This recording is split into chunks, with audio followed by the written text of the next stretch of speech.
One day, there was a couple, husband and wife, living peacefully together. The wife was pregnant, and finally, the time came for her to give birth. She delivered a stunningly beautiful baby boy. As she began to think of a name for him, the child suddenly spoke with clarity. "My name is Anos." Yes, my friend, he named himself. But what truly shocked everyone wasn't just that. His rate of growth was absolutely unnatural. Within just a single month, his appearance had matured completely, as if he were a full-grown adult. Now, he was preparing to apply to his Magic Academy, the one that tests its students to determine who is worthy of becoming the next Demon King.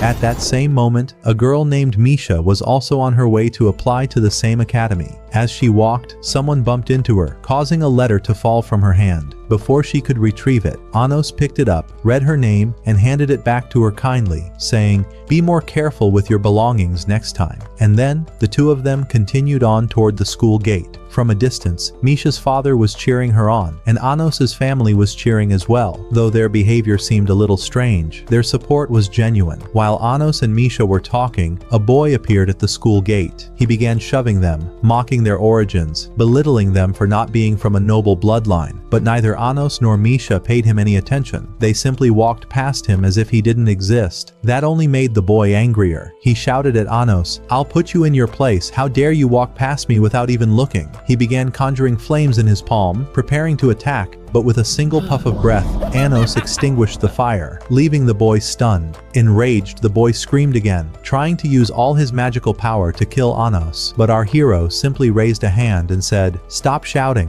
The boy froze instantly, and Anos walked away without so much as a glance. They entered the academy, and the entrance tests began. First were the verbal questions, then the magical energy measurement, and finally, the duel. Anos answered all the questions flawlessly. When it came time to measure his magical power, the crystal that gauged it shattered completely. No one could believe what they were seeing. Not even you, my friend. But trust me, in time, you'll understand everything. As for Misha, her magical power also surpassed that of most other students, which impressed Anos greatly. Then came the duel. Anos would be facing none other than the same boy who had tried to provoke him at the gate. This boy had used his family's influence to force a match with Anos, thinking he could take revenge for his humiliation. With arrogance, he declared, "You dared insult a noble like me and expect to get away with it? I'll show you who I really am. I'll crush you." But Anos, bored of his yelling, attempted to silence him with a spell. It had no effect. The boy was wearing a magical armor resistant to such attacks. Thinking himself clever, he drew his sword and continued taunting our hero. Anos extinguished the fire again and said with a smirk, "You have no idea how vast the difference between us is. This duel is like a battle between an ant and an elephant. You're not even worthy of being on the same field. I won't move a single step, and if you manage to scratch me, then you win." The boy, enraged by the insult, charged at Anos. But suddenly blood began to gush from every part of his body. Not from any spell, no, just from the heartbeat of Anos. The boy was brutally beaten without a single move from Anos. He collapsed under the pressure and lost. And just like that, Anos achieved the highest scores and passed the test with ease, but his opponent's older brother had witnessed everything. Fury burned in his eyes, and he swore vengeance against Anos. The school day came to an end, and Misha had also performed well in her exams. She went outside to meet Anos and told him everything that happened. He asked about her results, and then invited her to dinner at his home. She accepted. He took her with him, and when they arrived, his mother eagerly asked about his day. Upon hearing his accomplishments, she was overjoyed. She then asked about the girl with him, and he replied, "She's my friend. Don't worry." The mother nearly exploded with happiness. "In just a month since your birth, you've grown, entered a magic academy, and on your first day, you bring home your bride? Incredible." She called for his father, and the two parents celebrated together. They were a little crazy, my friend. Everyone sat down, got to know Misha, and shared dinner together. The atmosphere was warm and filled with laughter. Misha loved this family. She felt comfortable, welcome, truly happy. At the end of the day, Anos offered to walk Misha home. As they walked, she began talking about her family and her sister, whom she rarely saw. But before she could finish, boom, a spatial spell suddenly trapped them, forming a magical dueling arena around them. Emerging from the darkness was the older brother, the same one who had sworn revenge earlier that day. He was shouting with excitement, thinking this was his chance to restore the family's honor. He grabbed his wounded brother by the neck and growled, "After losing to trash like that, you're no longer worthy of our noble bloodline."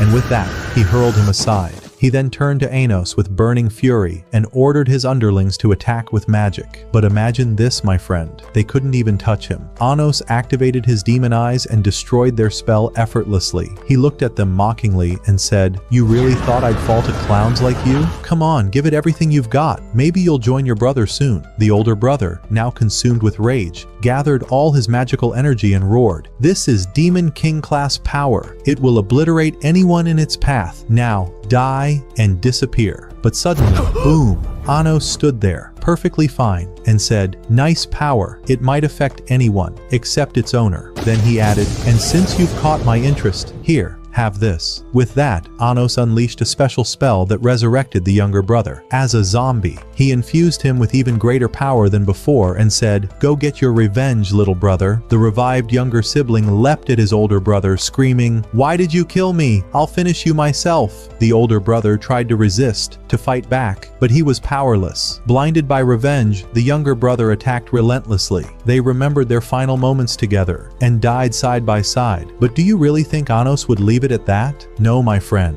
Boom. He cast a legendary resurrection spell and brought them both back to life. Naturally, everyone was shocked. They asked, "Who are you? How did you do that?" Anos simply smiled and replied calmly, "I am the founder." Then he added with confidence, "And it seems you want to hear my story, my friend. So focus and let me tell you everything. Over 2,000 years ago, there existed a demon king who obliterated all of his enemies. He slaughtered humans, sorcerers, and spirits alike. None dared to stand in his way. He was known as the Tyrant, a title well earned, for he had grown weary of war, weary of killing, weary of battles and bloodshed. And so he forged a plan with the hero Kanon, a man whose strange sacrifice for humanity both shocked and intrigued him. Though he had once isolated the kingdoms, Anos finally understood his intent and said to him, "If we ever meet again in another time, we shall be friends." And indeed, 2,000 years later, that very king was reborn, but into a world where war no longer existed. Yes, my friend, Anos was born once more, carrying the same traits, the same overwhelming power he once held. However, his magical energy had yet to reach even 1% of what it once was, and for that reason, he chose to remain in hiding, for now, avoiding unnecessary conflict. In the present day, Anos headed to class alongside Misha, where they awaited the instructor's arrival. She soon entered and began explaining the fundamentals of magical circles, then displayed one before the students and said, "Whoever can replicate this circle shall be acknowledged." Anos, having grown tired of this nonsense, said, "And what if I point out a flaw in it? What would you do then?" The instructor scoffed and mocked him, saying, "You think a mere commoner like you could even understand it? Go ahead, show us your skills." Anos calmly approached, replicated the circle with ease, and even enhanced its magical integrity. Everyone stood in disbelief. Even the instructor couldn't believe her eyes. After verifying his work, she simply told him to return to his seat. He complied without a word. Then came the announcement. The commencement of epic combat trials, where each team needed a leader. A girl stood up confidently and introduced herself. "I am the leader. My name is Sasha Necron." Anos, upon hearing that name, was visibly surprised. It was the same family name as Misha's. He asked her and she confirmed, "Yes, she is my twin sister, the one I mentioned yesterday, though we're not particularly close." Anos replied, "Very well." He then turned to the instructor and declared, "I too shall be the leader of my team." The instructor agreed, but no one volunteered to join Anos except Misha. Sasha, irritated by her sister's selection, approached Anos and attempted to recruit him to her team instead. Then, in front of everyone, she lashed out at her sister. "What you don't know is, she's a magical doll. Yes, a mere puppet. Useless and destined to lose you the match." Anos glared at her coldly and responded, "Even if she were a doll, what concern is that of yours? Get out of my sight before I make an example of you." Furious, Sasha activated her demonic eye, shouting,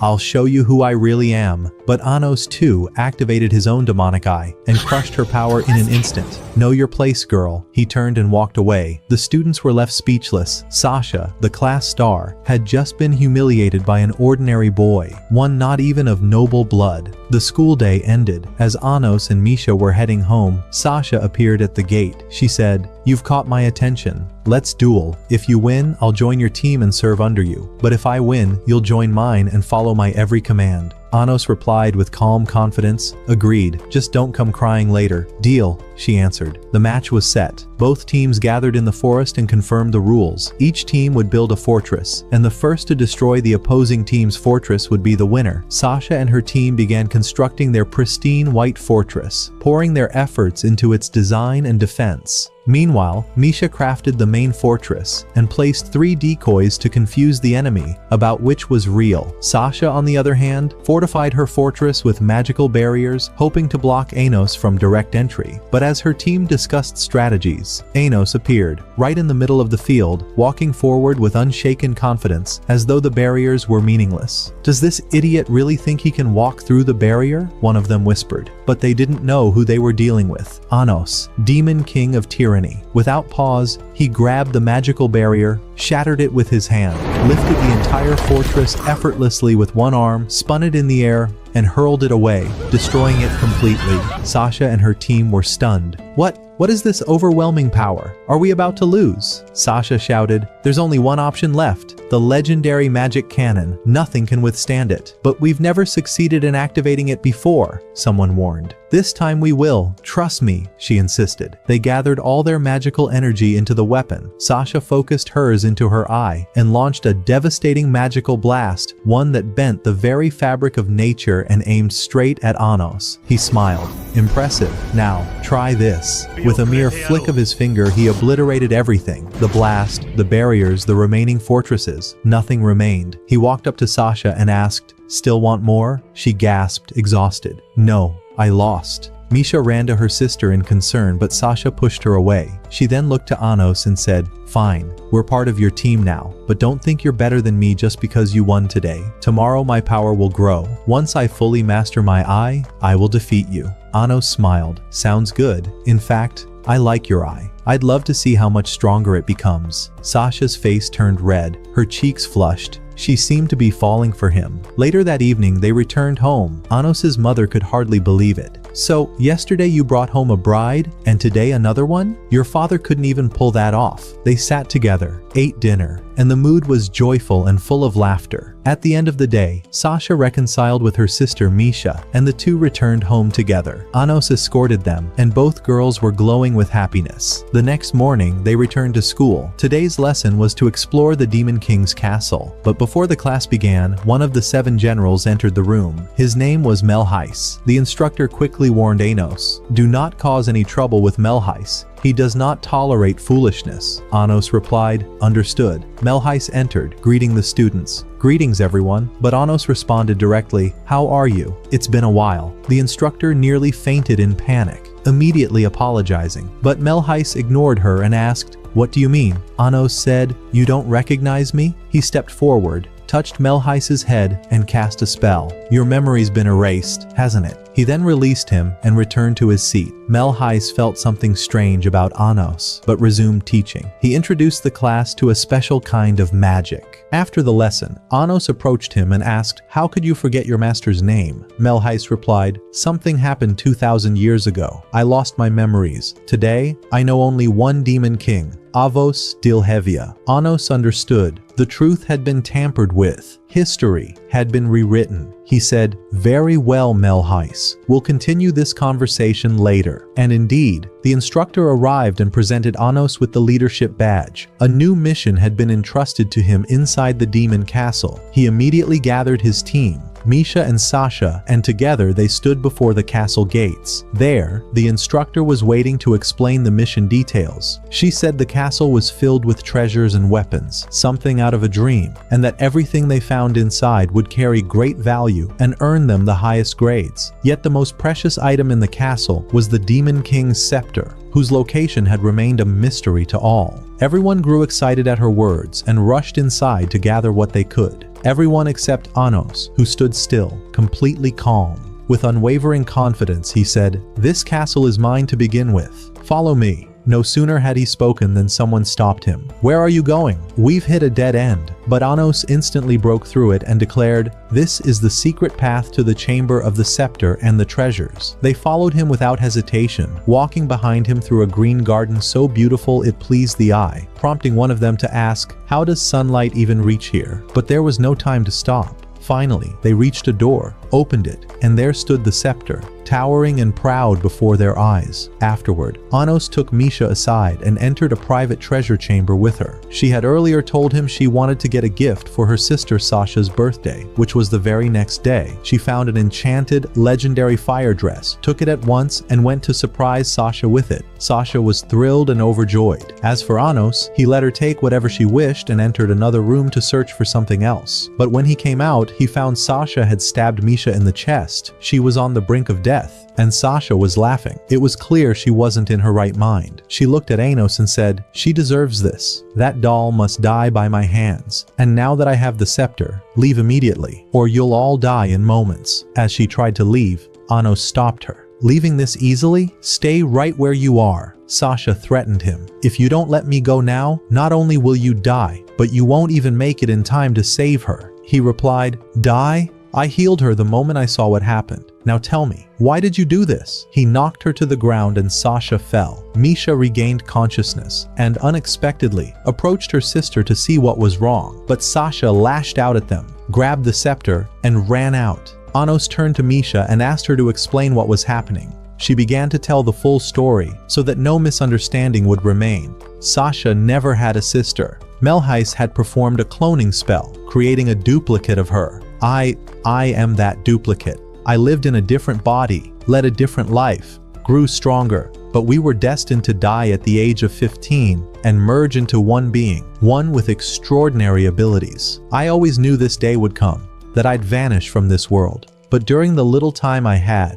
I only wanted to make friends. Everyone avoided me once they learned what I truly was. No one accepted my friendship except you, Anos. In those days, you made me live everything I ever wished for. So thank you. But it's only a matter of hours now before I disappear. Don't be sad. Just let it happen." Anos was moved by her words. He hugged her tightly and said, "In my life, there are only two words I've never accepted: weakness and regret. As long as I'm with you, don't be afraid of anything. Now come, let's catch up to Sasha before she gets away." They reached her quickly, and Sasha was surprised at how fast they arrived. Anos spoke. "I want the full truth. Why did you do this?" "Your sister was about to die," Sasha replied. "I won't tell you anything, but if you can break the spell, I'll reveal everything."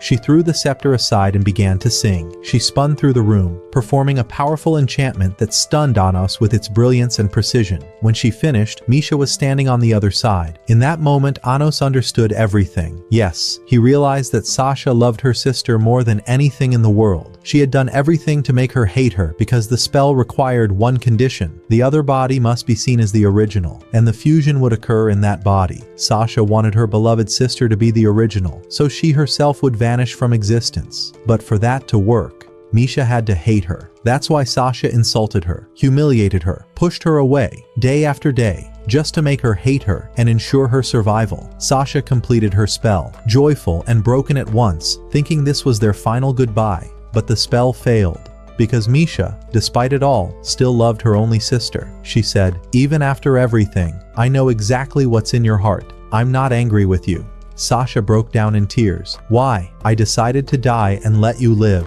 Misha answered. "Because you mean more to me than anything. I won't let you die." They embraced in an emotional scene while Anos stood silently, watching. Then suddenly he said, "Who said either of you has to disappear? I won't allow it." Sasha cried out, "That's impossible. How can you separate a spell that's lasted over 14 years? You can't." Anos replied, "If it's a matter of time, I'll rewrite it. You were originally two separate bodies. To restore that, I'll perform a spell that separates the clone from the real body and returns everything to how it was." The two girls felt a surge of hope and asked, "What should we do?" He answered, "Just look into my eyes and leave the rest to me." He stepped closer and began to chant a tremendous spell. But suddenly, Melheis appeared and stabbed Anos in the heart with a sword. Thinking he had ended him, he laughed, certain he had won. But against Anos, the Demon King, Anos stood back up, pulled the sword from his heart, tossed it aside, hurled Melheis against the wall, and said, "You thought you could kill me by piercing my heart? How foolish." Then he activated his spell. Time stopped, and he traveled back to the past, intent on rewriting history. But the spirit of time appeared to punish him, declaring, "The punishment for tampering with time is death." It extended its hand and revived Melheis, granting him the power of time. The spirit shouted, "Go forth, Melheis!" Melheis grew stronger and attacked Anos recklessly, but Anos cast a protective shield and blocked it. Just when Melheis thought he had the upper hand, Anos struck again and defeated him. Melheis vanished, thinking he had won, but Anos appeared behind him and said, "You thought you killed me? That was death? Then now, you die." Melheis activated a massive enchantment and froze time completely. Even the two girls were suspended, but he didn't know. Anos doesn't stop at time. He transcends it. Anos said, "You thought I'd stand still? Are you the fool here?" He cast a spell on Melheis and humiliated him. Then, using his power, he broke the curse on the two girls, took them back to the past, separated their bodies, and restored everything to its rightful state. As for Melheis, he watched the plan he had crafted for over 2,000 years collapse entirely. Realizing he had lost everything, he tried to escape, but Anos unleashed a surge of immense power, drew his demonic sword, struck Melheis across the face and roared, "Where do you think you're going?" The blow echoed through the chamber, and everything came to an end. After that, Anos returned to the natural world and used a drop of his own blood, a drop powerful enough to summon Misha once more, but this time as his servant. He questioned her about everything that had transpired and discovered that someone had been manipulating his magical karma, the very person responsible for executing this entire scheme. Apparently, this same individual had erased the name of the demon king Anos from history and replaced it with Avos Dilhevia. At that moment, Anos simply said, "Very well." Just then, the girls returned. They couldn't believe their eyes when they saw him alive and unharmed. Tears of joy streamed down their faces, unable to grasp that the nightmare of 15 years had finally ended. Their happiness was indescribable. Even Anos himself was deeply moved. He gave Misha a present and gently said, "Happy birthday." She smiled brightly and thanked him, and Sasha expressed her gratitude as well. The atmosphere was filled with joy and warmth. The next day, everyone headed back to school for the weapon evaluation. Anos's team was supposed to have secured the scepter, which meant they deserved a full score of 100%. However, the school informed them that the scepter had been stolen prior to evaluation, so they would only receive a score of 70. Upon hearing this, Sasha lost her temper and exclaimed, "We're not the ones at fault. You're the ones who lost the scepter. We deserve full marks. Or is it because our team leader isn't of noble blood?" But the school refused to respond, and the students were mocked and humiliated by their peers. At that point, a girl named Misha stood up in their defense. "This school thrives on class discrimination. Wake up and see it for what it is," she shouted. But her words were met with laughter and even more ridicule. One student in particular sneered, "Seems like they stole the weapon just to avoid failing the test." Anos, calm and collected, replied, "Is that so?" He then walked toward the boy, activated his demonic eye, and said, "As for the scepter, it's right here." He extracted the scepter from within the student's body, right before everyone's eyes, and handed it to the faculty. "Next time, if you want to hide something, pick a place I can't reach," he said, before walking away. The entire school was stunned into silence, and even the teacher could do nothing but immediately start the next lesson. Swordsmanship. Before the lesson began, Anos was standing with the girls chatting when Misha entered to thank him. "I don't know how to thank you. You exposed the truth, and I truly admire you. Your way of thinking, your strength. I am certain that you are the real Demon King." Anos blinked, surprised. "Huh? What makes you say that?" Misha then took them to their secret base and revealed everything.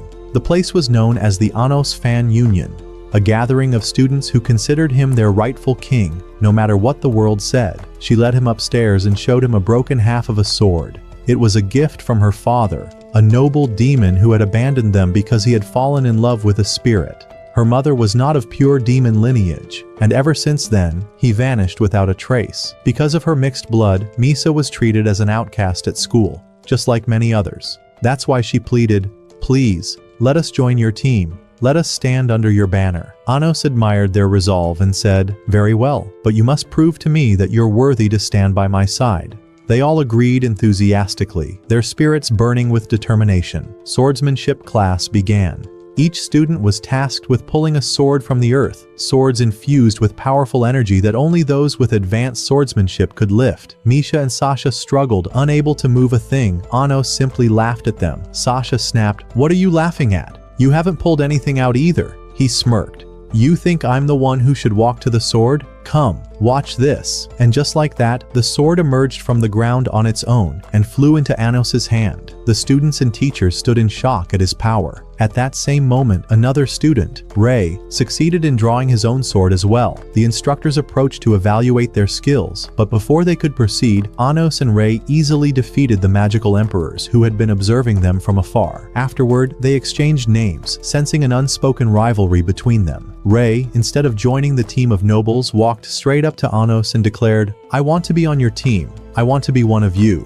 The entire school was stunned. "You want to join a team without noble blood? Have you forgotten your noble heritage?" they asked. But Ray responded, "If Anos isn't noble, then no one in this school deserves to be called noble. My decision is final." Anos smiled at his words but added, "If you wish to join me, you must prove your spirit. Tomorrow morning, you and Misha's team will face me in battle. Show me what you've got." Morning arrived. Everyone split into teams and began fortifying their castles. Anos used teleportation magic and appeared directly before Ray to confront him. Sasha attacked the girls with a massive stone golem. The battle had begun, but Anos said to Ray, "Those girls wouldn't have summoned that golem without your help. You must have provided them with your magical energy." Then he added, "Very well, since you've lowered your power, I'll fight you with this," picking up a tree branch from the ground. Ray felt insulted. The duel began. Their strikes so powerful they split the ground beneath them. Meanwhile, the girls united and launched a magical cannon, destroying the golem. Believing they had won, they celebrated.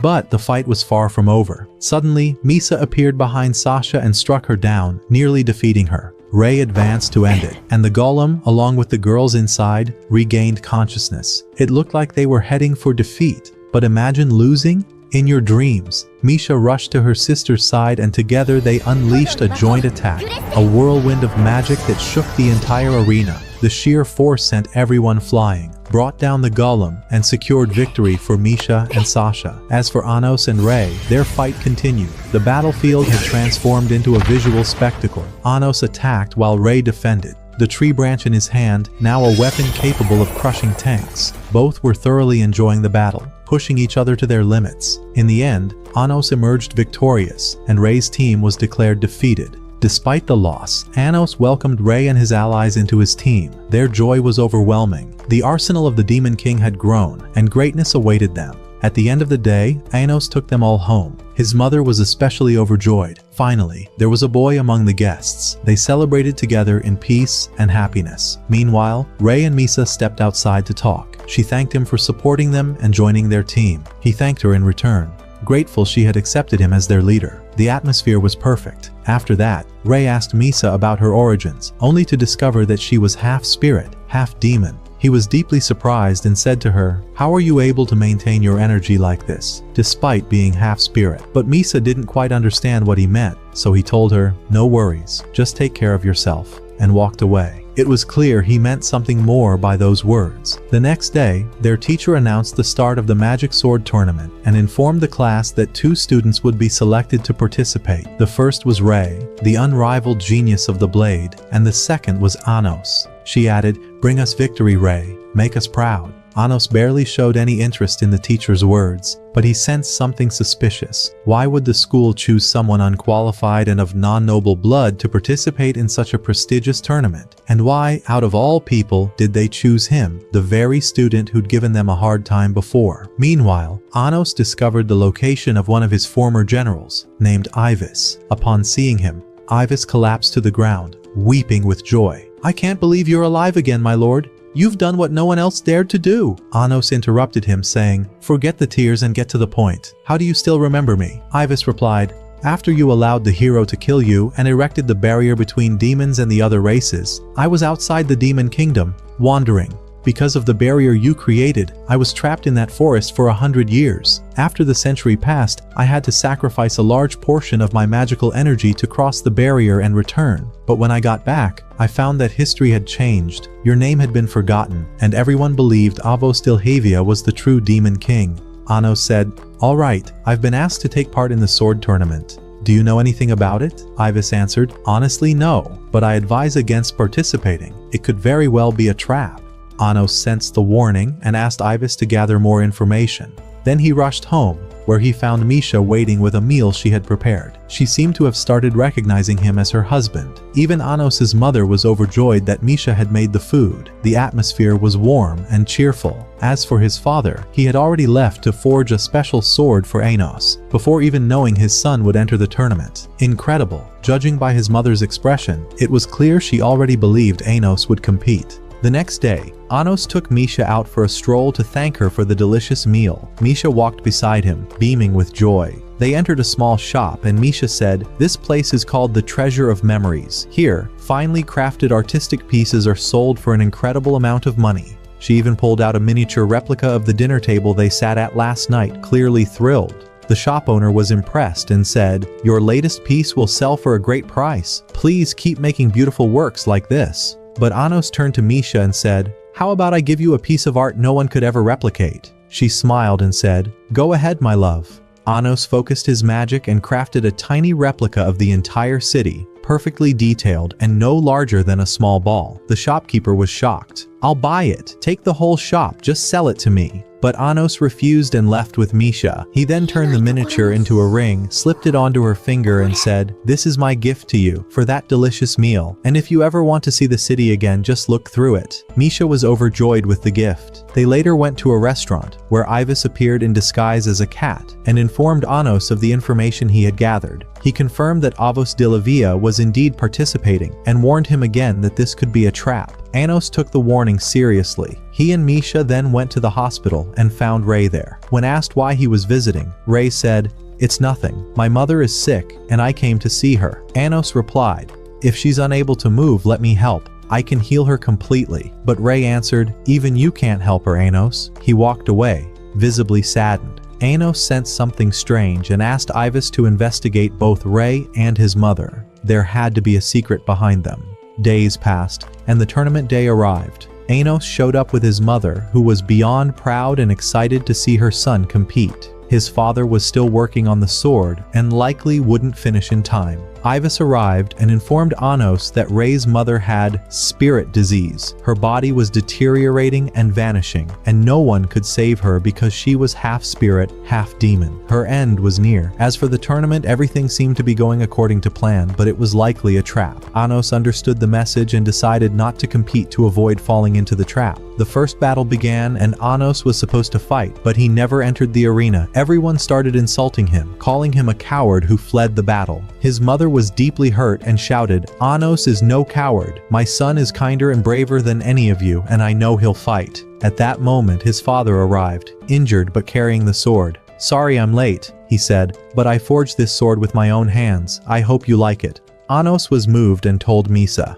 "I've decided to fight. If it's a trap, I'll smash through it. If there's an obstacle, I'll crush it. I won't back down from someone who hides his face like a coward. What I want most right now is to see the joy in my parents' eyes when I enter the arena." And so, Anos made a grand entrance and said to his opponent, "Sorry for the delay, but I'll finish you in a single minute." Everyone was stunned by his boldness, thinking he was joking. But Anos wasn't joking. He humiliated his opponent, effortlessly deflecting all his attacks, even counting the seconds mockingly. When the opponent launched his most powerful attack, Anos crushed it with ease and said, "Your time's up, my friend," before finishing him off with a single devastating strike. The crowd erupted in cheers. Girls sang his name and screamed with joy.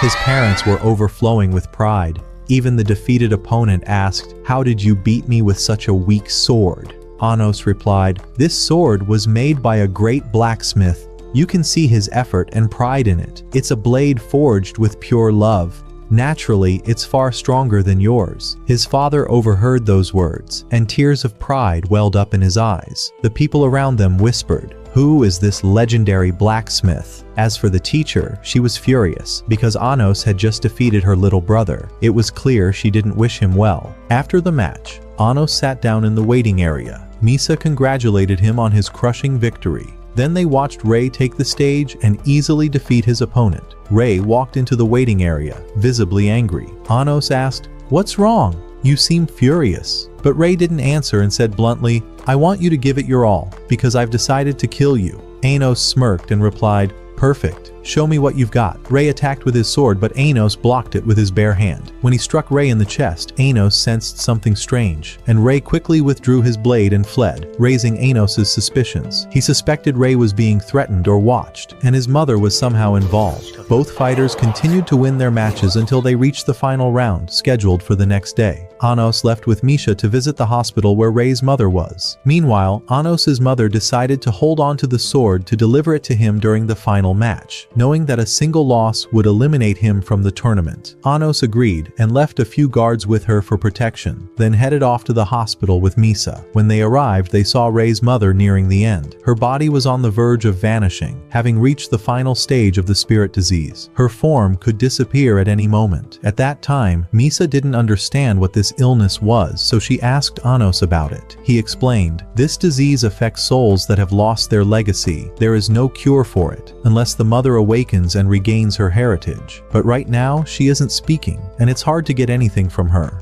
Suddenly, the mother's hand moved. She awoke from her coma when she heard Misha calling Anos. She looked at him and said, "Are you Rei's friend? He always came to visit me and spoke about you with great joy. He truly felt happy when you defeated him. He was always alone, unmatched in swordsmanship, but when he lost to you, he felt something different. He talked about you all night. Please stay by his side, Anos. Be his friend always." Anos was stunned by her words and asked, "How did you wake up?" She replied, "I don't know, but something about your presence, or maybe something else, brought me back." But her body seemed weak. She could barely speak. Anos quickly asked her about her legacy in hopes of healing her, but she couldn't remember anything, not even what her heritage was. After further questioning, Anos discovered that she wasn't Rei's real mother. She was half spirit, half demon, just like Misha. An idea struck him.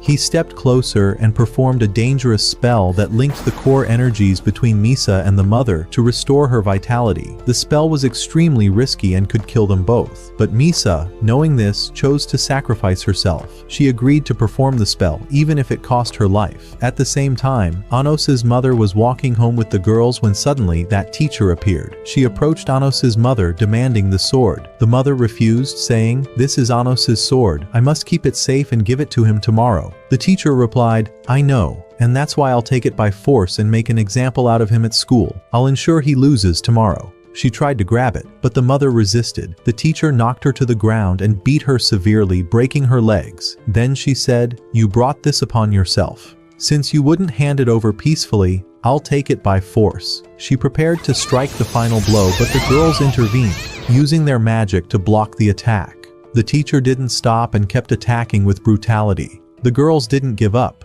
They were struck, burned, but stood again. The mother watched their suffering helplessly. Her legs were broken. She was collapsing, and death seemed near. The teacher raised her hand for the final strike. Boom!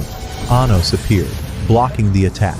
He healed his mother and thanked her for protecting the sword. Then he healed the girls too, saying, "What you've done, I'll never forget. Thank you all." Tears filled the girls' eyes in disbelief. Before the teacher could speak, Anos silenced her with magic, suspended her midair by her throat, and said, "What I hate most is someone laying a hand on my family, and for that, you must face the full punishment." He teleported her to the arena and began lashing her. She tried to resist, but it was over. Anos showed no mercy. Meanwhile, Misha was still with the mother when Rei arrived. Seeing her standing there, he grew suspicious and raised a dagger to her neck. She quickly explained everything, without mentioning Anos, and said, "I'm sharing my legacy with her. It's almost complete." But Rei struck her, knocking her unconscious, saying, "If you'd continued, you would have died. Thank you for everything." He then sat by his mother, shocked to hear her speak. She thanked him for all he had done. Rei couldn't believe it. He asked, "How are you talking? What happened?" She replied, "I want you to leave me and live your life. Smile again." She recalled the past, how she had found and raised him. "Life with you gave me all I ever wanted. Take care of yourself. Don't worry about me." Rei listened, filled with sorrow. Afterward, he left to prepare for the match. Anos arrived at the scene after Rei had left. He saw Misha unconscious and realized there was little hope of saving her today. As dawn broke, Anos and Rei prepared for their duel. The air was filled with excitement. It was a decisive battle. Anos and Rei entered the arena, greeted each other, and began fighting. But suddenly, Anos heard a voice in his head. "The bracelet on your arm is draining your magic until you die. As for Rei, his heart is sealed. If he loses, he'll be executed, and his mother humiliated. You have two choices: forfeit and run, or fight your friend and watch him die. Choose, hero. Anos realized the danger and said, "All right." The fight began. Their strikes were incredibly fast. The crowd watched in awe. Rei said, "I know you're in trouble. Your bracelet is different from mine. It's devouring your energy. The nobles asked me to prolong the fight and kill you once you're drained. But I won't do it. Yes, my mother may die. I may die too. But I won't sacrifice you, my friend." Then he stabbed himself, breaking the seal on his heart.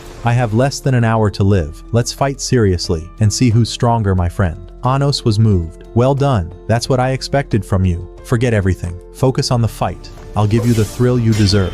The real battle began. Strikes flew from all directions. Rei was enjoying himself. He even managed to wound Anos's arm. Anos struck back. The clash continued until both were exhausted. Rei could barely stand. He said, "Shall we end this?" Anos nodded. "Agreed." They charged at each other. Everyone waited for the result. Rei managed to slice Anos's arm, but his own sword shattered. Anos had won. Rei was presumed dead. But then, the ground shifted beneath him. He was transported to a strange place, where the owl transformed into Ibis. Ibis sneered. "Finally, you've come so I can kill you. At last, I'll have the chance to destroy you." Anos replied, "Who do you think you are? You really believe you can do anything?" Ibis said, "Haven't you realized? Over 90% of your magic has been drained. You've already been sentenced to death, Anos." He opened a portal and summoned two demons to finish the job, but suddenly, their heads were severed. It was Rei. He had regained consciousness. It turned out everything was part of Anos and Rei's plan. Anos's strike wasn't fatal. It was to destroy Rei's bracelet and save him. Ibis smirked. "I knew you'd do that. Don't worry, I came prepared." He revealed Rei's mother bound and threatened, "If you won't kill him, I'll kill your mother right now." Anos and Rei dashed forward to save her. That was exactly what Ibis wanted. As Rei entered the dimension, Ibis unleashed black magic and destructive storms. He followed them inside. Inside, Anos and Rei fought together. Anos was nearing his limit. His magic was almost gone. Anos spoke to Rei telepathically. "My energy's draining fast. I can only protect you for 5 minutes. I made you a sword. Fight with it. End this spell yourself." Rei used the sword, but it broke. All hope seemed lost. At that moment, Rei's mother regained her memory. She remembered she was the spirit of the sword. She transformed into her true form and told her son, "I'll give you all my power. Just break through every barrier." Rei charged forward, breaking through the dimension, breaking through the magic, and struck Ibis. But her energy was fading. She said her final goodbye and vanished, wishing her son a safe future. After Anos witnessed what had happened, his excitement surged as he declared, "There's no turning back now." Boom! He activated his power and transported himself to where Ibis was, trapped in the sealed world, muttering as he arrived, "Where are you, coward? Do you think you can run from me? I swear, I will tear you apart." Ibis responded with an immediate attack, surrounding Anos with his signature dark energy, believing he had claimed victory. But Anos shattered the assault effortlessly and said coldly, "Do you truly believe that pathetic bracelet of yours drained my power? Who do you think can defeat me, the Demon King himself?"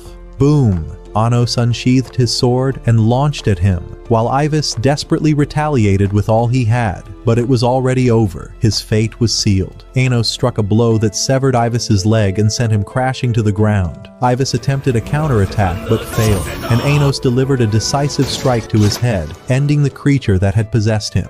Ibis returned to his senses, confused and unaware of who had manipulated him. Moreover, the two individuals whom Anos had previously killed, he restored them again, once he eliminated the creatures that had controlled them. Afterward, Anos turned to his side and finally saw him. Yes, it was Avos de la Via, the root of corruption, who had been pulling the strings behind his followers, clearly harboring no goodwill. But Avos retreated into the wall after his plan failed, disappearing without a trace. At that moment, Anos gripped his sword and turned back time. Everyone saw him, realizing he had won the battle, and no one could believe it. Even his father and mother were overwhelmed with joy, unsure how to express their happiness. Then Anos raised his sword to the sky and said, "This sword was forged from my father. It's the reason we triumphed in this tournament. If anyone ever seeks a sword from this day forward, there's no need to search far. You now know the way." His father, bursting with pride, could hardly believe it, and the beauty of the moment was beyond words. At the same time, Rei had regained consciousness after the battle. He was happy they had won, yet sorrowful deep inside, for his mother had passed away.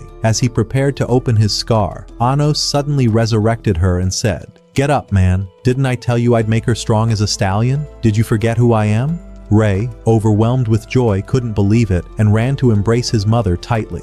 He asked Anos, "How did you do this?" Anos replied, "It was quite simple. I only needed to understand her full lineage and heal it. When she transformed into a sword in your hand and wounded Ivis, I had everything ready to restore her. I was simply waiting for the perfect moment, and what a perfect moment it was." Upon realizing all that his friend had done, Rei thanked him with heartfelt emotion and said, "From this day on, you're my brother." Finally, as the tournament concluded, Anos was crowned champion, and Sasha came forward to present the prize, a magnificent sword unlike any other, and beside him stood Sasha herself, radiant as the moon. Anos was overjoyed, while Sasha, though shy, was stunning beyond words. The day ended, and peace reigned. But that night, as Anos slept, he had a strange dream, one from the past when he had visited the hero Kanan in the human capital to negotiate a ceasefire. At first, Kanan refused to hear him out, but Anos managed to convince him, and just as they were about to talk, boom, Jirga, Kanan's mentor, appeared, harboring a deep grudge against Anos and all demons for killing his family. Jirga furiously attacked Anos and shouted at Kanan, "Don't listen to this demon. The world will never know peace until all demons are wiped from existence." He lunged at Anos, but Anos struck him in the head and said, "Don't pretend you're the pure one.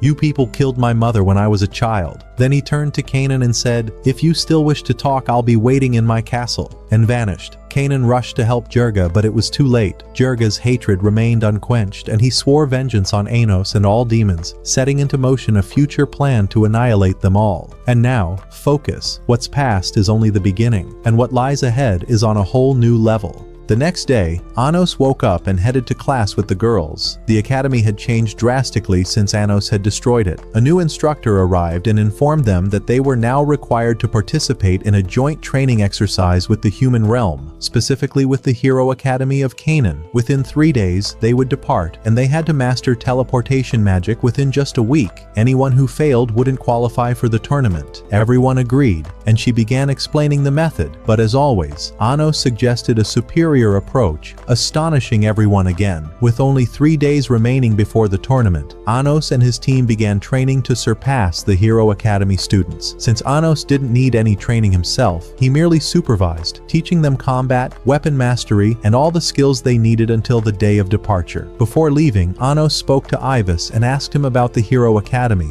and what was happening there. Ivis replied, "That academy was created to house Kanan's body after his reincarnation. There are individuals claiming to be his reincarnated form, but the information is unclear. You'll need to investigate it yourself."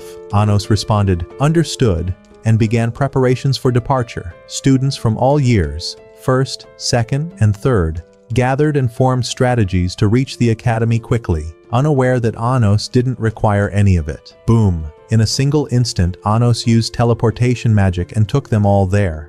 Everyone was stunned, but to Anos, it was merely a basic ability. Since they arrived early, they decided to split up and explore the city. Each went their own way, and eventually, Anos and Sasha walked together. Sasha, deeply impressed by him, blushed in admiration, while Anos was gleaming with joy, teasing her, saying, "Your mother must be a bee, for you've brought all this sweetness, and those lovely eyes, surely they belong to a graceful gazelle." Despite her embarrassment, Sasha was delighted. They reached the academy, and just as Anos was about to open the gate, a girl named Eleanor, the deputy of the Hero Academy and host for visitors, stopped them and said, "We're not accepting guests right now due to joint training with the Demon King Academy." Anos replied, "Well, we're from that academy, and we're just here to explore, nothing more." Eleanor was surprised by their swift arrival, but welcomed them and guided them to the library, becoming their personal escort. Sasha noticed a portrait on the wall and asked Anos about it. He recognized it and said, "Yes, that's Hero Kanan. Once my arch-rival, we tried to kill each other thousands of times, but in the end, he became my friend, and I wish to see him again." They arrived at the library and Anos examined the recent historical records, discovering that Avos de Levia's influence had reached this place too. No one remembered the true name of the Demon King anymore, and history had been completely altered. Anos, who had sacrificed himself to build the barrier and end the war, was now painted as a human hero. Sasha, upon learning this, became furious, but Anos calmed her, saying, "It's only natural for them to rewrite history to make it easier to accept. After all, do they truly want to admit that it was the Demon King who saved them?" Anos then asked Eleanor about Kanon's reincarnation and his whereabouts. She answered, "He has 4 incarnations, each possessing a portion of his power. 2 of them are on the 2nd floor of the library." But before they could continue, one of the incarnations appeared, wearing glasses, arrogant beyond reason, acting as though no one on earth was his equal. Then came the 2nd, impulsive, overconfident, mocking the Demon King Academy and saying, "You're nothing but weak demons." But Anos turned to Eleanor and asked, "Where are the incarnations?" "I don't see them. These are fakes." One of them snapped and attacked, yelling, "I'll show you who's fake, you failure." Boom. With a single glance, Anos turned him to ash. The other tried to intervene, but his partner stopped him, saying, "You've lost. Don't embarrass us further." Realizing the truth of his inferiority, the attacker backed off. Later, Anos stepped outside to speak with Eleanor. "Since I haven't found what I came for, I'll take my leave," he said. But she stopped him and asked, "Why are you searching for Kanon?" Anos replied, "I made him a promise 2,000 years ago. I've come to fulfill it." She said, "There's no need to search. Kanon is dead. He won't be reincarnated again because the one who killed him wasn't a demon. It was a mere human." Anos paused, nodded, and walked away, sensing she was hiding something. A week had passed, and all the students had finally arrived at the academy grounds. But when they saw Anos and his team already there, they couldn't believe their eyes. They had been completely convinced that they were ahead. One student asked the teacher in disbelief, "How long have they been here?" She replied, "They arrived a week ago, the very moment I told you all to set out. But don't dwell on it. Not everyone is the same." As they talked, a boy named Revisto appeared. He was the highest-ranking student in the 3rd year. He approached Anos and said provocatively, "I don't understand how you got here before me. It took me 2 full days. But no matter, the truth will soon come out, and we'll see what trick you pulled." Anos had no desire to argue. He simply replied, "Very well," and walked away. At last, all the students gathered for the opening ceremony and orientation event. A distinguished man stepped onto the stage. It was the director of Hero Academy, who looked extremely proud of his students. He presented before everyone the first incarnation of the hero Kanon and showcased his extraordinary skills. The incarnation used his magic to restore an old battered sword and made it look brand new. Then, with impeccable precision, he struck a target and destroyed it completely, astonishing the audience. But Demon King Academy wouldn't just stand by. In response, they brought out Revisto, asking him to use his magic to transform a tiny mouse into a giant beast. But no matter how hard he tried, nothing happened. All the students saw it with their own eyes and they began laughing and mocking him. But would Anos let him be humiliated like that? Never, my friend. He stood up suddenly, pointed at the mouse, and with a snap of his fingers, boom, the mouse turned into a giant. Then he turned to Revisto and said, "You placed a barrier on your spell when you reforged the sword, thinking that makes you powerful or skilled. But in truth, all you have is emptiness. As for that sword you made, allow me to show you what a real sword is." And boom. Anos forged a radiant holy sword, one that dazzled everyone with its brilliance and power. Even Ego, the head of the school, couldn't believe his eyes. In that moment, Anos restored the honor of the Demon King Academy. The tension began to settle down, but Revisto, who had just been humiliated, only grew more enraged, as if he had no intention of letting this slide. Later, Anos returned to his room to receive the information he had requested from Ivis. He asked if Kanon had truly been killed by a human, but Ivis denied it, saying he had searched every historical record and found no proof to support that claim. He added, "But I did find something strange. While searching for information about the hero Kanon, I found a legend that says, when darkness returns to the land and murder rises once more, you must place your trust in him. Yes, he will return and protect you again." It seems that by darkness, they meant you, my lord, Anos. And by light, they meant the hero Kanon. Anos began to sense that Eleanor was hiding something. So, he told Ivis, "Understood."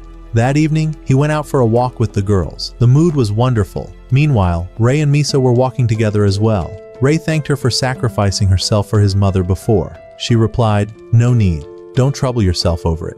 They kept strolling and laughing the night away, and eventually, Rei took out a necklace and placed it gently around her neck. She was filled with joy, utterly delighted. Seems like the bait has caught something, my friend. The next morning, the girls started asking Misha about the necklace and about Rei, teasing her. Don't forget to invite us to the wedding. At last, everyone arrived at the lake, where a new challenge would begin between the two schools. The castle trial, Hero Academy versus Demon King Academy. Who will win? The four incarnations were brimming with confidence, thinking they could easily defeat Anos and his team. But Anos, ever ready, said, let's go turn the tables. Revisto refused to participate in a team effort and told the teacher, my companion and I will handle this challenge ourselves. We are nobles and deserve the highest merit. The teacher hesitated, unsure who to choose. That's when Anos said to her, don't worry, it's all right. Revisto agreed, and the battle began. The excitement was off the charts. Revisto's team started building their castle, and so did the hero team. The atmosphere was electric, but when the demon team tried to use magic to create their barrier, nothing happened. Despite repeated attempts, the spells failed. Revisto shrugged and said, scout the area.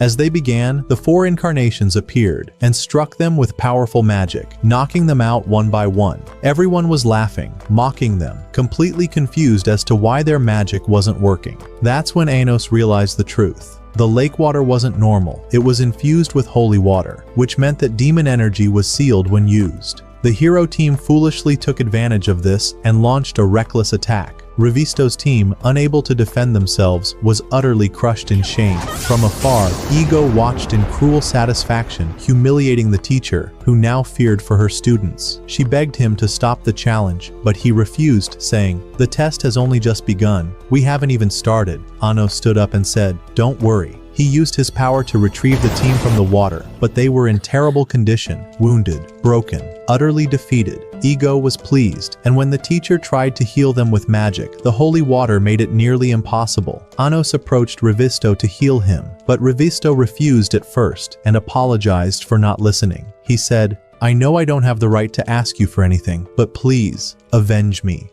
I want revenge. Anos smiled and told him, don't worry, justice will be served. Then he healed his body and called his team together. They were ready for battle. Though the lake still held holy water, the hero team thought victory was guaranteed and continued to mock them. But Anos, calm and confident, flew above the lake and said, all right then, it's time. He unleashed a massive fire spell that incinerated the lake's surface. The holy water evaporated completely. Everyone was stunned. Ego was on the verge of collapse from the shock. Then Anos turned to his team and shouted, let's begin the second round. The heroes rushed to the ground, fired up and ready. The real battle began. Each team took position, and the hero team quickly built their fortress, along with barriers that empowered their allies and weakened demons who entered. A fourth member joined them, Zisha, the strongest incarnation of the hero Kanon. At that moment, Misha asked Anos, what should we do? Anos went straight into action. He launched a supernatural blast toward the hero fortress, but Zesha intercepted it at insane speed with savage force. It seemed they were in for real trouble, so Anos and his team formed a counterplan. He and Misha entered the barrier to construct their own castle. Misha was weakening under the barrier's energy, but Anos said, build the castle. I'll protect you here. Don't worry. When the other team saw Anos's confidence, they attacked him with all they had. But Anos unleashed his power. Boom!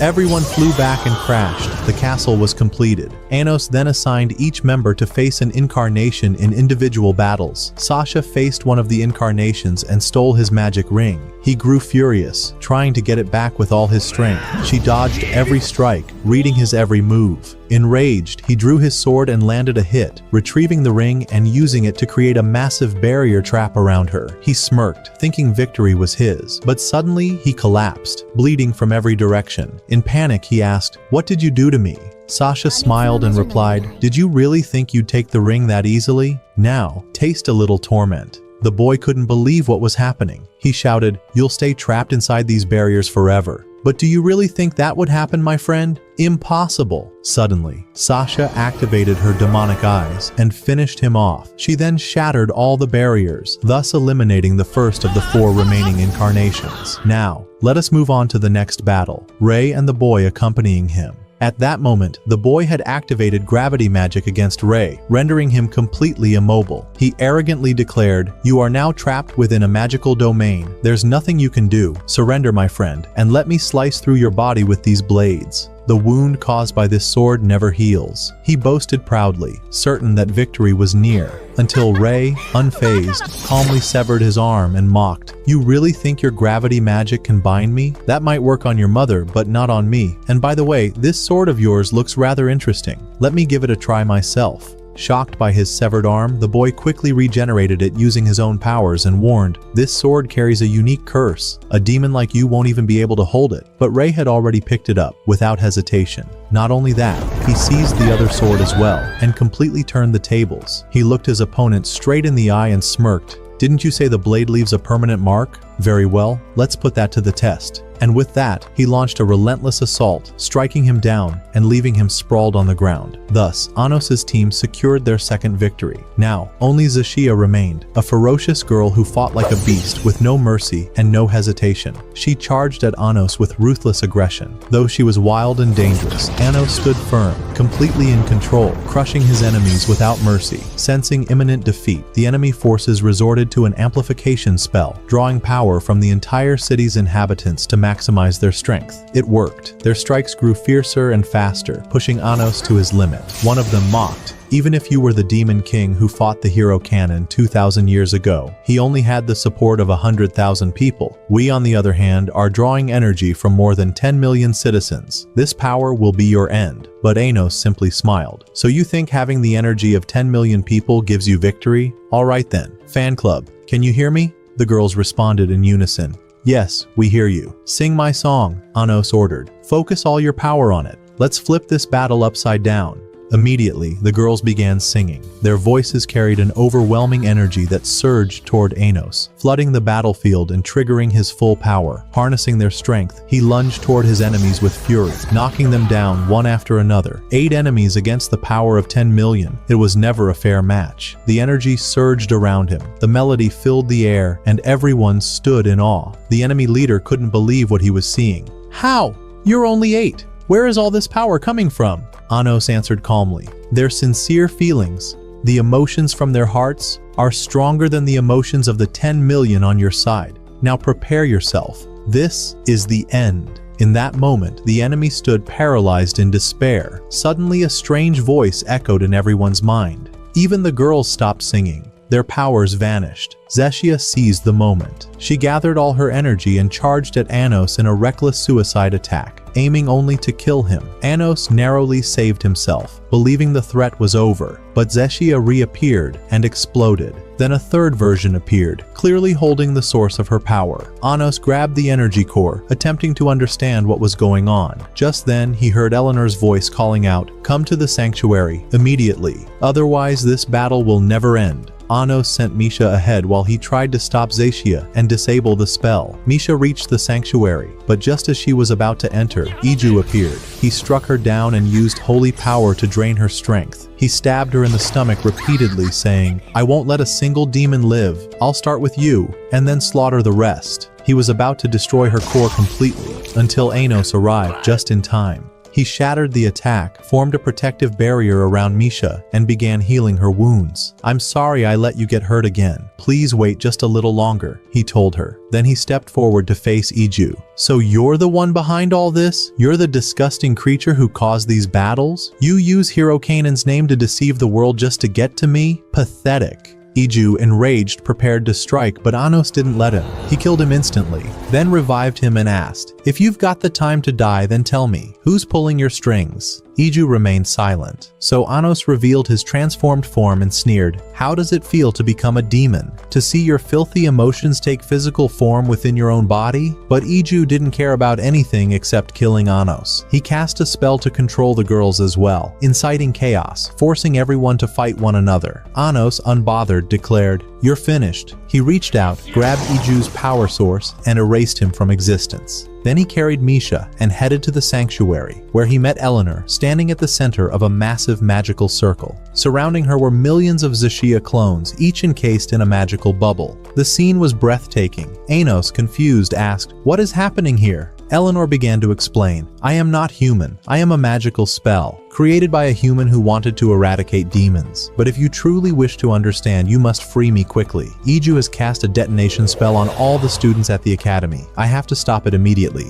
Anos freed her, and she began undoing the curse from the students. Then she started recounting the truth from the beginning. After you, Kanon, and Jirga created the barrier and disappeared. Jirga wasn't satisfied. His heart overflowed with hatred toward demons. So he created a spell that would transfer that hatred from generation to generation, endlessly. But the hero Kanon opposed him. He told Jirga this would nullify the Demon King's sacrifice and restart the war for no reason. Jirga responded by stabbing Kanon in the chest and casting his curse on the people. He created two spells, one called Ask, which allowed the students to hear his voice, and the other, Me. Yes, I am a failed spell. I carry only fragmented memories from Jirga. That's why he left me here, to manufacture lifeless human replicas with no feelings, no purpose but to kill demons. I've grown tired of this burden, tired of watching the clones I create die one after another. Please, put an end to this madness. If you don't, the war will start all over again, and we'll be trapped in an endless cycle of hatred. The girl hadn't even finished her sentence when suddenly, one of the clones appeared and addressed Anos saying, Save our mother by any means necessary. The girl, having heard this, couldn't believe her ears. Tears poured down her face as she struggled to comprehend that the clone had forgiven her for all the crimes she had committed. More than that, the clone was now asking Anos to save her as well. Anos, witnessing the scene, understood a significant part of the story and calmly asked her about ego. Is he like the clones as well? Will he keep awakening as long as you remain alive? She answered, Yes, the only solution is for you to end me.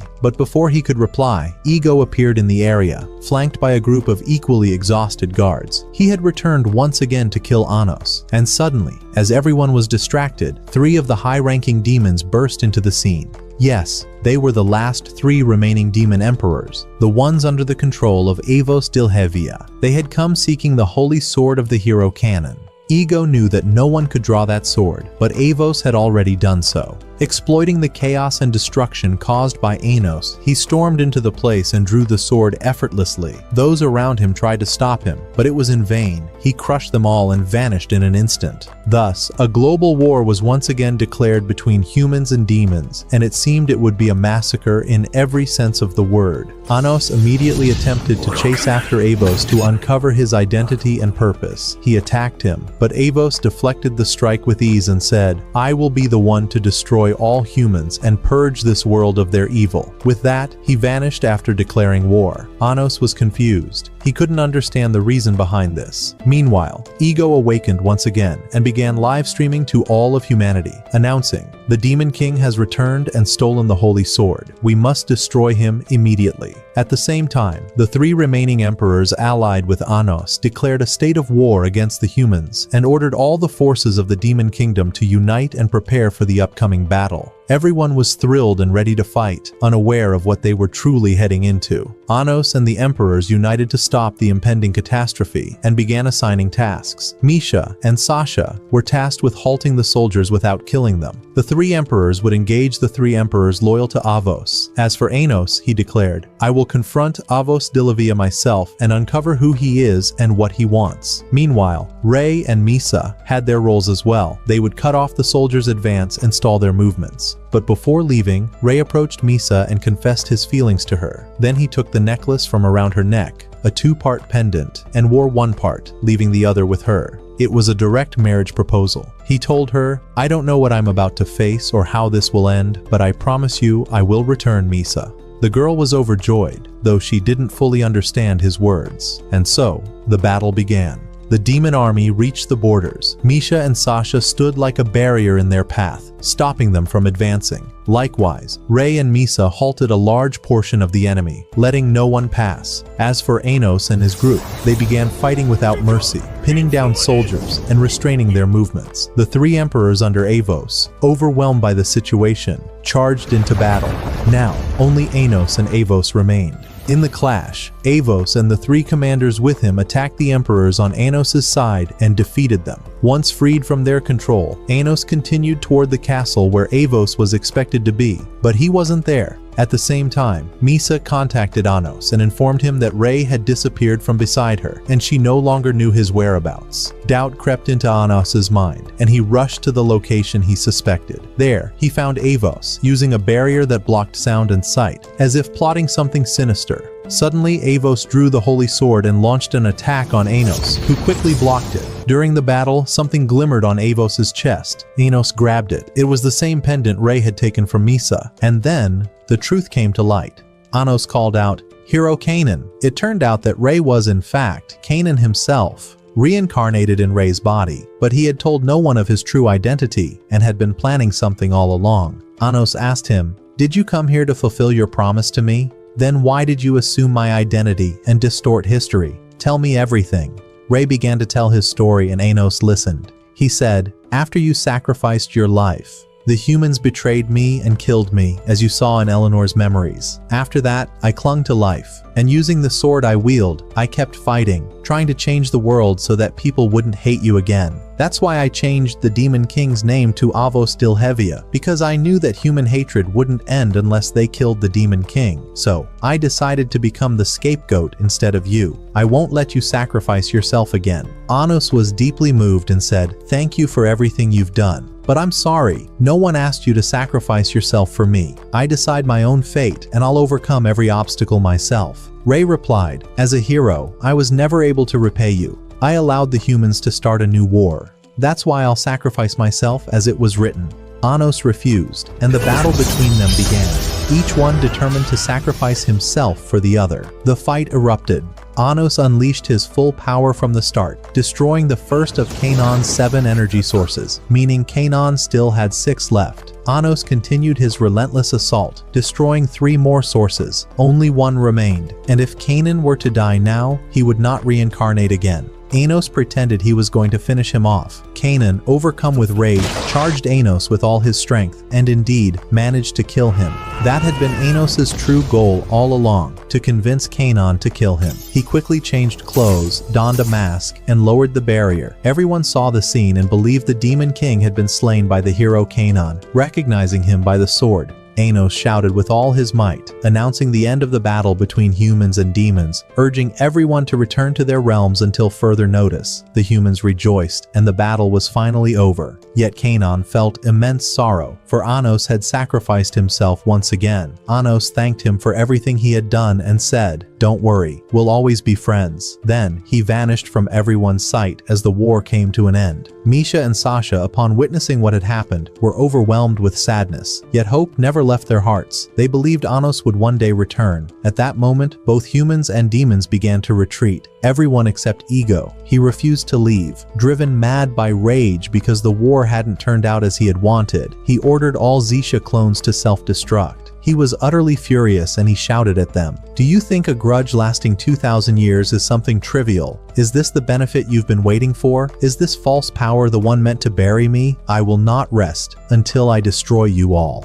And indeed, the latent energy inside Ego began to stir, revealing the true form of Jirga. He started absorbing energy from the entire area, unleashed an enormous spell, and manifested his body, announcing that he was ready to obliterate anyone who stood in his path. When Kanan saw him, he burned with rage and charged at him, trying to end everything. But the power Jirga possessed was anything but normal. It was a pure embodiment of a deep-seated hatred that lasted 2,000 years, fueled further by the hatred of mankind. Kanan couldn't resist him in any way. Even Sasha and Misha, upon seeing him, combined their powers through a new fusion spell, significantly boosting their energy in an attempt to stop Jirga and break his magic. But the latter only grew stronger, absorbing magic from everyone around him, summoning the Zichia soldiers, and preparing to blow up the demon realm. Armies, demons, humans, everyone united against him just to stop him. But it seemed like he had completely lost his mind and was already on the verge of detonating everything. He cast a massive spell, gathering all of his clones and preparing for the explosion. He was in a state of ecstasy, believing no one could match him, and suddenly,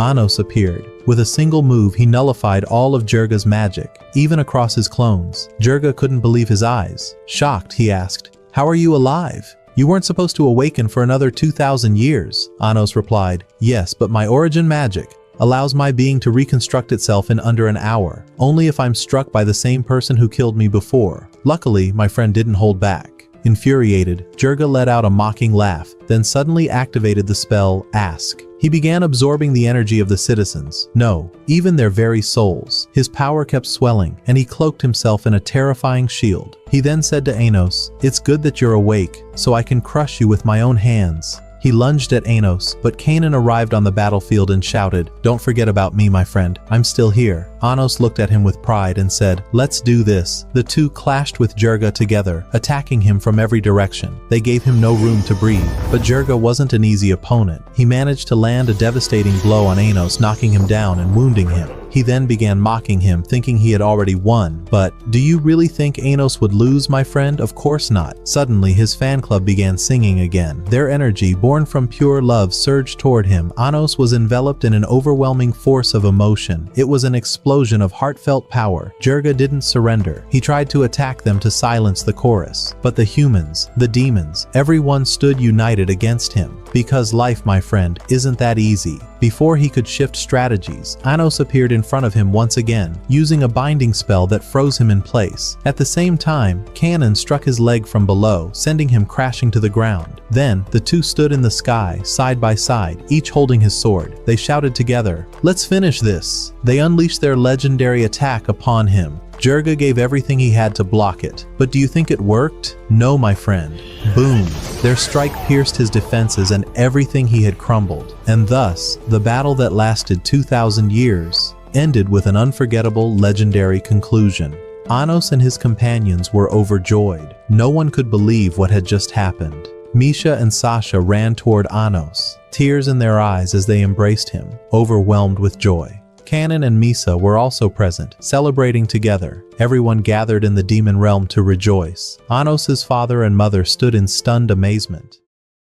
2,000 years before the incarnation of Anos, in the heart of the enchanting forest of spirits, the great spirit Reno stood amid a gathering of spirits, announcing in a firm tone her decision to journey to the demon kingdom. The news was met with disapproval from the other spirits, as fear and concern for her safety seized them. Reno attempted to calm them with gentle words, but her voice was suddenly cut off when the sky split apart, and Nalia, the ruler of the sky, manifested with overwhelming majesty. Nalia arrogantly declared that he had chosen Reno to become the mother of his future offspring, but she confronted him with absolute refusal. The ruler could not comprehend her audacity in rejecting his command, affirming that his will could not be denied. A profoundly unbalanced battle soon erupted, and under the crushing weight of the divine power wielded by the ruler of the sky, Reno fell defeated. Nalia imprisoned her, attempting to force her to fulfill his purpose. At that critical moment, the hero Anos appeared like a raging storm of power, standing between the ruler and his objective, drawing his sword and piercing Nalia's heart with a swift strike. Nalia threatened his foe with death, yet Anos remained unmoved, coldly declaring that he would shatter the very laws upon which the rulers relied. He then completely crushed Nalia's body. Turning to Reno, Anos asked about her decision, and she answered with a tranquil heart that she had chosen to place her trust in him. Anos then ordered his loyal subordinate Shin to accompany and protect her on her journey to the demon kingdom, fearing that Nalia might reappear to attack her again. Although Reno initially complained and claimed she had no need for a guard, Shin was prepared to take his own life rather than disobey his master's command, forcing her to agree in the end. Along their journey, the stiffness between Shin and Reno gradually faded, and she felt a subtle inclination toward him as a result of his sincere care for her. Elsewhere, Anos met with Kanan to inform him of his grand plan, as the two began a great ritual to separate the four worlds from one another. Upon Reno and Shin's return to the Forest of Spirits, they were shocked by the extent of the devastation that had befallen the place. Injured spirits appeared, recounting how they had been ambushed by savage beasts. Shin confronted the monsters with remarkable skill, while Reno sensed a presence hidden behind the trees, discovering it to be a small, innocent child who introduced himself as Anosh. Returning to the present, Anos walked steadily toward the academy, surrounded by the cheers of girls from his fan club. When Sasha and Misha appeared, Anos noticed a new ribbon adorning Sasha's hair, causing embarrassment to color her cheeks. Misha and Rei soon joined them, stirring whispers among the students who began to harass them, though Misha attempted to explain the situation calmly. In the classrooms, ignorance still dominated the students, as they had yet to realize that Anos was the true demon king. Instead, they foolishly believed that the so-called king would make him regret his mockery of the nobles. Instructor Menu introduced the new student Eleanor, accompanied by Zeishia. Despite the students' displeasure at their arrival from the Hero Academy, Menu clarified that the ancient conflict had been orchestrated solely by Diego, and that there was no reason to harbor hatred toward humans. She then introduced the new teacher, who appeared ordinary to the students, until Menu revealed that he had been born before the 7 great demons and was one of the 4 evil kings from the mythical era. The teacher began his lesson with a thunderous revelation, exposing Avos as nothing more than a false name meant to deceive humans, and declaring that Anos was the true demon king. He produced an ancient covenant from the 7 demons as irrefutable proof and ordered everyone to kneel in reverence before Anos. With complete humility, Anos instructed them to sit, affirming that the world was at peace and had no need for a king who inspired fear. He then questioned the teacher about the reason for hiding in such a frail guise when he was, in truth, Nalia. Nalia admitted that a grave matter was at hand, prompting Anos to listen.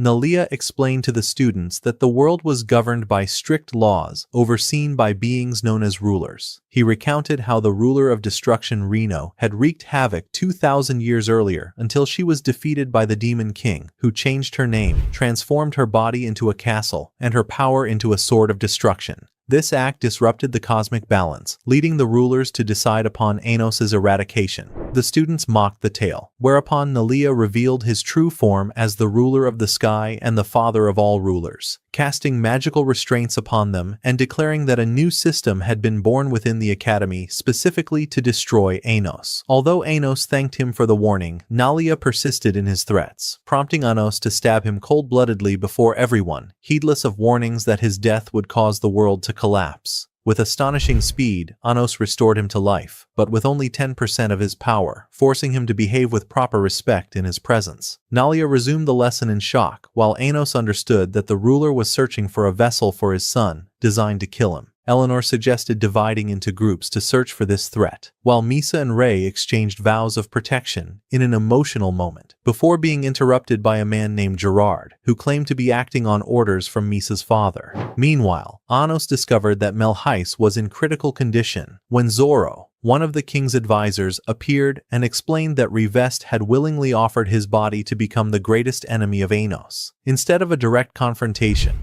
Zoro proposed a mental challenge based on 18 questions to uncover the identity of the ruler's son. Anos accepted the challenge with confidence, asserting that he would complete it in only 9 questions. As Rei and Misha followed Gerard, a tragedy occurred when Gerard stabbed Misha with a sword resembling her father's. In the castle, Anos began interrogating Zoro, who denied that the ruler's son was Misha, Sasha, or Zeishia, asserting with suspicious doubt that it might be Misha. Anos began to apply his intellect, using his questions with precision to eliminate possibilities one after another, quickly realizing that this game lacked any correct answer. He perceived that Zoro had implanted false memories within his mind. There had been no need for deception at all. However, this realization came too late, after the pact had already been sealed. With Anos's loss in the challenge, the contract was activated, and his powers were stripped away. In that fleeting moment, Zoro lunged forward and finished off Melheis. Yet Anos, despite the loss of his magic, crushed his enemies with his bare hands, revealing that the slain Melheis was merely an illusion, and that the real Melheis was still alive. In a related turn of events, Rei and Misha discovered that Gerard was nothing more than a subordinate of one of the 4 evil kings, tasked with stealing Misha's source. He exposed her hidden secret, revealing that she was the daughter of the spirit mother Reno, and that her source possessed the authority to control the other spirits. Although Rei was struck by Gerard's armor, which attacked the core of the soul,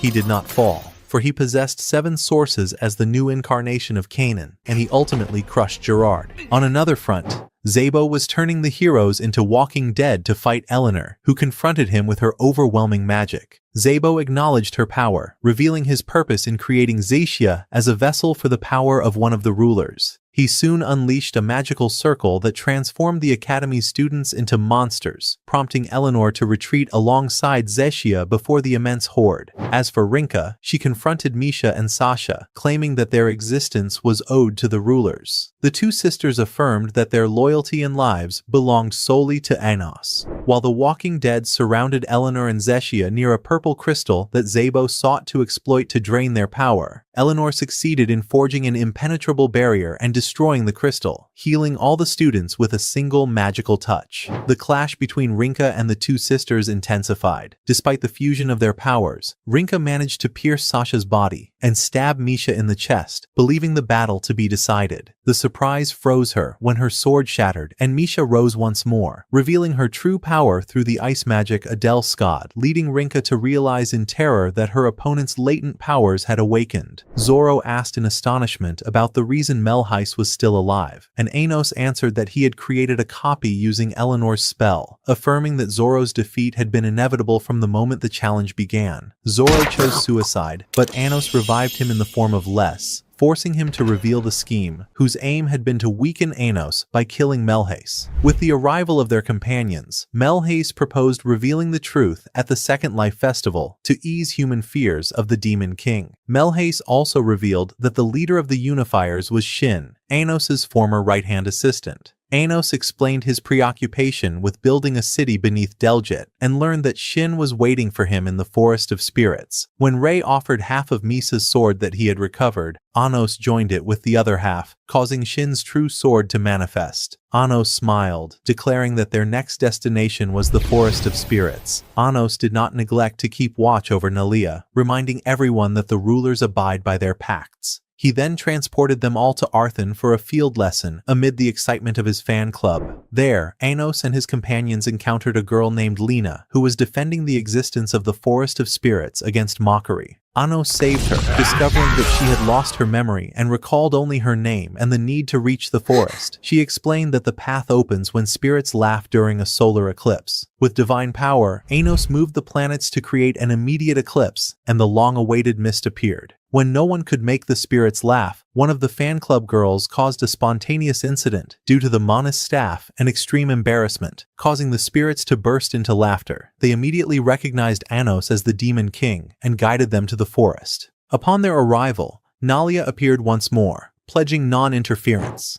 Anos asked about Shin, but the spirits denied seeing him, noting that Lena resembled the late Reno, who had been killed 2,000 years earlier. Misha was saddened, only to learn from the spirits that her scent resembled Reno's, confirming the truth of her mother. While the identity of her father remained a secret the spirits kept hidden, they ultimately arrived before a colossal tree revealed to be the Spirit Academy, where Gil Saros, one of the 4 evil kings, received them, absolving himself of the actions of his subordinate Zabo, before the other 2 kings, Iz and Kayum, appeared to declare that matters were not as simple as they seemed. A sudden bell rang out across the surroundings, and in that moment Lena regained the memory of a spirit named Enyon, who manifested before them in the form of a majestic speaking tree. The doors shut tightly, and Enyon issued a warning to everyone that they were now inside his classroom, and they would not leave the Spirit Academy except by passing 3 tests. He explained the rules with severity. The minimum score for success was 80 points, and whoever failed would fall into the grasp of the hiding wolf. He also confirmed that any form of violence was completely forbidden, and that success was the only way to meet the Spirit King. Anos was in a hurry, so he demanded to take all 3 tests at the same time. Enyon agreed to this challenge, but raised the passing threshold to 90 points, declaring that the Moed would be after 1 week. Gil Saros was astonished by Anos's confidence, but Anos was certain that his team would obtain the perfect score. He even challenged Gil Saros to reveal who he obeyed if they won, and they made a pact in which they wagered on Anos's origin. Misha had doubts about the nature of the test related to spirits and the possibility of failure, but Anos knew that Lena was the key because she was a spirit. He tried to restore her memory, yet he realized that her loss of consciousness was not a simple matter. Everyone devoted themselves to studying, and Anos began helping them to deepen their understanding quickly, noticing that the books contained no mention of Lena, except for a torn page that spoke of a love fairy named Fran. As the first test began, Anos proceeded to answer with ease, wondering at Gil Saros's wager on their failure. Gil Saros contacted Anos mentally to tell him that his followers were finding the questions difficult. Anos suspected Gil Saros of manipulating the questions, so he stood to check his companion's answers. Gil Saros accused him of cheating, and Anos replied that he had already completed his test. The test ended, and the results appeared with the evil kings failing, while Anos's group achieved the perfect score, and Zeshia alone obtained 150 points. Gil Saros reviewed the papers in shock, describing them as strange, especially the "we do not know" answers that Anos's team had written. Anos explained to him that his magical logic was sufficient to destroy any constants. Inyon announced the start of the second test, and here Anos demanded that his opponent Gil Saros fulfill his pact. Anos asked whether the Spirit King was the true force moving him, and Gil Saros found no escape from admitting the truth of his words. At that time, Anos received a signal from Melheis indicating that the ceremony for the return of the Demon King was approaching, which would allow them to expose the lie of Avos Dihia, while Nalia watched the second test with a mysterious smile.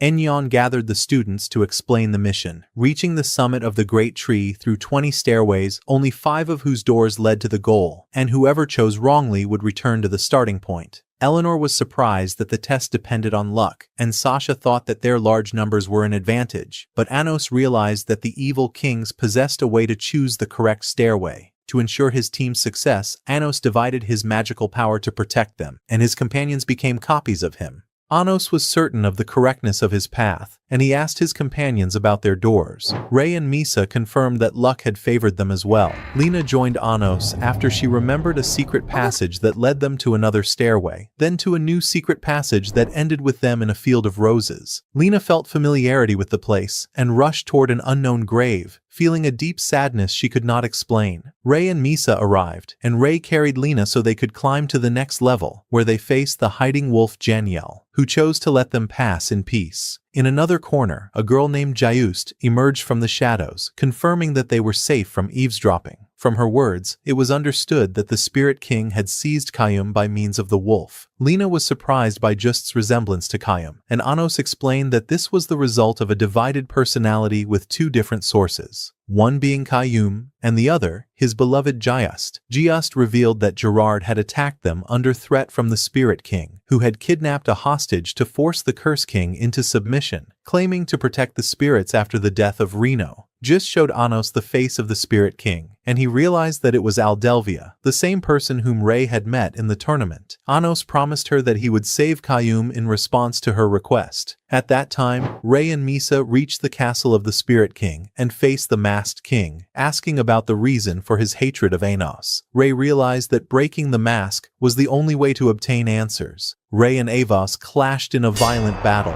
and Ray felt the memory of an ancient fight with this person. A girl intervened to strike Ray, and Avos prepared to attack, but Misha saved him, revealing her true form to support him. Despite Ray's superiority, Avos used spirit magic to renew his mask and imprison Ray, and as he was about to deliver the finishing blow, Misha shielded Ray with her body. Anos and Lena reached the entrance of Arth, where Aegis and Janiel were present. Aegis offered cooperation, on the condition that Anos would continue on his path, while Aegis rescued the hostages. Anos protected Lena with a barrier, and he tried to seize Janiel with Aegis's help, but Lena was suddenly abducted, and Janiel disappeared, telling Anos to follow the path to Aaron, promising to save his companions. Anos set out, hoping he would not have to fight Aegis in the future. On his way, Gil Saros blocked Anos's path, announcing that it was a spirit trial, summoning red crystals and stipulating that combat be conducted using only their magical power. Gil Saros boasted of a forgotten spell he had developed over 2,000 years that multiplied power to the maximum limit, and he launched a devastating attack with all the crystals. Anos was unaffected by the attack. Rather, he overcame Gil Saros with his own spell, revealing to him that he had surpassed this level of power 2,000 years ago. Anos finally arrived before the Spirit King, only to discover that the one standing before him was, in truth, Misha. It was now understood that she was the child of a ruler, and that her source had merged with Avos, that spiritual entity formed from the rumors that had persisted for 2,000 years among humans and demons. Anos recalled Zik's attempt to kill Melheis, and believed that his plan had been meant to delay the ceremony of the Demon King's return, the very ceremony in which they were supposed to reveal that Avos was nothing more than a lie, since Misha would not have been able to maintain her existence without that rumor. However, Avos told him that it was already too late, because all the demons in Delk had believed in her, and as a result, he had been stripped of his title. Anos realized that she was coveting the Sword of Destruction. At that moment, the 7 elders attacked him, but he laughed and told her to enjoy this moment until the true Demon King returned, before vanishing and leaving the place. Anos returned to his followers at the Spirit Academy, explaining to them that Misha was the daughter of a ruler, and that half of her existence might be composed of the rumors associated with Avos. Ray felt guilty for having been the reason that rumor had been preserved, but Anos reassured him not to burden himself with the past. Sasha wondered whether Misha would disappear once the truth emerged, since she had been formed from the lie of Avos. Yet Anos appeared confident that he would find a solution to this dilemma. From his foresight of events, Anos understood that Avos would seek the support of the royal families, and therefore saw the need to protect the hybrid immediately. Suddenly, Enyon appeared and imprisoned them, claiming that he could not allow them to harm the daughter of Reno. Anos, however, had no intention of remaining there, and cast a spell that enabled them to escape from the academy. The group encountered an old subordinate of Anos, who coveted taking his source, but Aegis suddenly appeared and revealed that he had rescued the hostages, explaining that all of Anos's former followers were now under the orders of Ice. Aegis told Anos that he would deal with this man himself, and Anos thanked him for his assistance before continuing the escape with his team. Along the way, Anos found Lena after Aegis had rescued her, and asked whether she knew a way out. She explained that leaving by ordinary means was impossible, and requested the spirits' help in departing the forest. The spirits responded to her request and opened a gate leading out of the land of spirits. Anos then transported everyone once more to Delgid, and when the gate suddenly opened, he concealed their presence. At that moment, the demon general Ilio appeared, leading his forces and searching for them. Anos revealed himself before him, whereupon Ilio and his soldiers immediately knelt, explaining that not everyone in Delk believed that Avos was the true demon queen. Ilio informed Anos of the dangerous situation, revealing that the city was under the influence of a spell that implanted Avos's will into the hearts of the people, and that the royal families had fallen completely under her control. He also explained that demons from before 2,000 years ago were suffering even more severely because they were subject to direct orders from the Demon King. Ilio revealed that the royal families had formed a faction that had begun attacking the hybrid, and that Avos had granted them a spell that enabled them to absorb magical power from them. At the same time, Anos's mother was feeling anxious about him, while his father reassured her that he would return safely. Amelia was running through the city when a group of nobles attacked her for being a hybrid. They began beating her and draining her energy, but Anos's mother intervened. When the nobles turned to attack her, the husband stepped forward to protect her, yet they defeated him with ease. Amelia recalled how hybrids had been treated in the past, so she pushed Anos's mother away from the blow and received the fire spell herself. The noble man laughed arrogantly, but Anos arrived at precisely the right moment, quickly surrounding the nobles and detonating their bodies. He decided to leave them in that state until the city was completely freed from Avos's grip. Joy filled the mother's heart upon seeing him again, and she decided to make cookies for Amelia. Sasha was surprised that the father remained unharmed after such severe beating, and Anos revealed that he had placed a self-healing spell on him before leaving the house. They began planning their entry into Delad, and Sasha wondered why Misha did not simply seize his sword now that she had obtained the title of Demon King. Anos reminded her that no one remained alive after seeing his sword, and therefore no rumor about it existed. Ray asked whether Avos was incapable of using places that did not exist in legends, and Anos confirmed this. It was now understood that this was the reason behind his plan to use the city of Zas, which no one knew about except them, so that it would remain beyond Avos's surveillance. They prepared to depart, but Amelia appeared and asked him why he had saved her, explained that his action was repayment for her protecting his mother, and asked whether she still wished to belong to the royal families after her experience as a hybrid.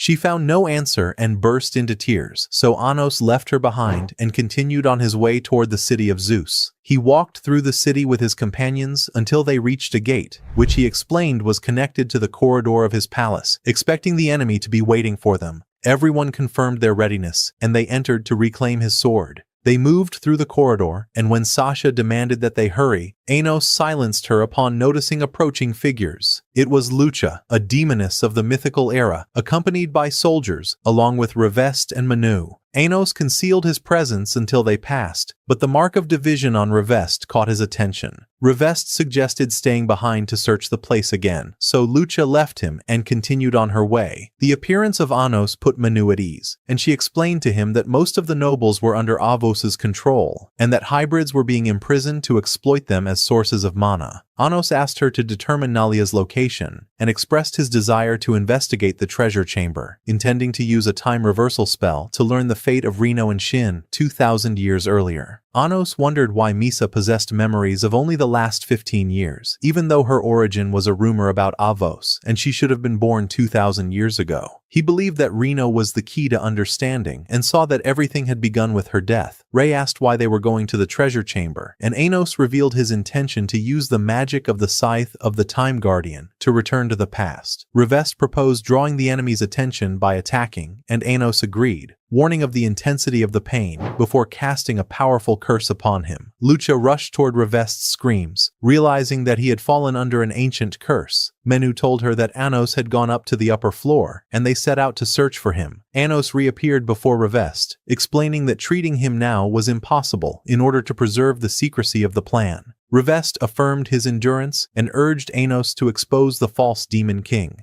Anos then reached the treasure chamber, and when Eleanor asked whether he intended to change the past, he explained that radical change was impossible in order to avoid a temporal paradox, and that he would be content merely to observe what had happened to Shin and the others. With the power of 10,000 Zas and the Scythe, he created the strongest time magic and returned them to the mythical era, where Anos envisioned Reno and Shin returning to the Forest of Spirits. Anos clarified that small changes in the past might remain, and when Ray pointed out that Anos's very existence alive constituted a major change, Anos ordered him to conceal his origin with magic. They entered the human city in disguise to purchase food, and at the same time Reno arrived accompanied by Shin, who wore a mask to hide his demonic identity. Reno attempted to buy food, but Eleanor had already bought everything. When Zashia noticed Reno's distress, she offered her sweets, so Reno thanked her and gifted her cookies before leaving. Anos warned the girls against getting too close, concealed their presence, and told Lena that Shin might be the spirit king she was seeking, though she was uncertain and felt that something was amiss. Shin and Reno passed through the barrier and reached the Forest of Spirits, only to find it devastated by the presence of ruler beasts. Shin lunged to attack, and from Anos's observation, it was understood that those beasts should not have been able to cross the barrier. When the beasts became aware of Anos's presence, Sasha employed a visual spell to deal with them without exposing themselves. Reno sensed their presence and demanded that they reveal themselves. Anos introduced himself by name, claiming that they were a troupe of traveling performers. Reno was surprised that they had crossed the barrier and asked Shin about his suspicion of them, but he affirmed that they were merely an artistic group. When Shin asked about their purpose, Anos explained his desire to search, introduced Lena, and asked Reno about a cure for her memory loss. Reno drew Anos aside to reveal that Lena was the love fairy Fran, who wandered astray in search of her memories. She explained that Fran faded each time she discovered her true identity, and that she needed to remember her first love. Suddenly, a beast attacked, and Ray confronted it. Since their swords had not carried over to the past, Ray borrowed Shin's sword and annihilated the beast with it, earning Shin's admiration, who agreed to lend him the sword. Reno summoned the spirits to restore the forest, expressing her astonishment at the beast's intrusion, leading Anos to conclude that they had existed before the barrier was constructed. Fear seized Reno at the possibility of Nalia's presence, but Shin reassured her of his protection.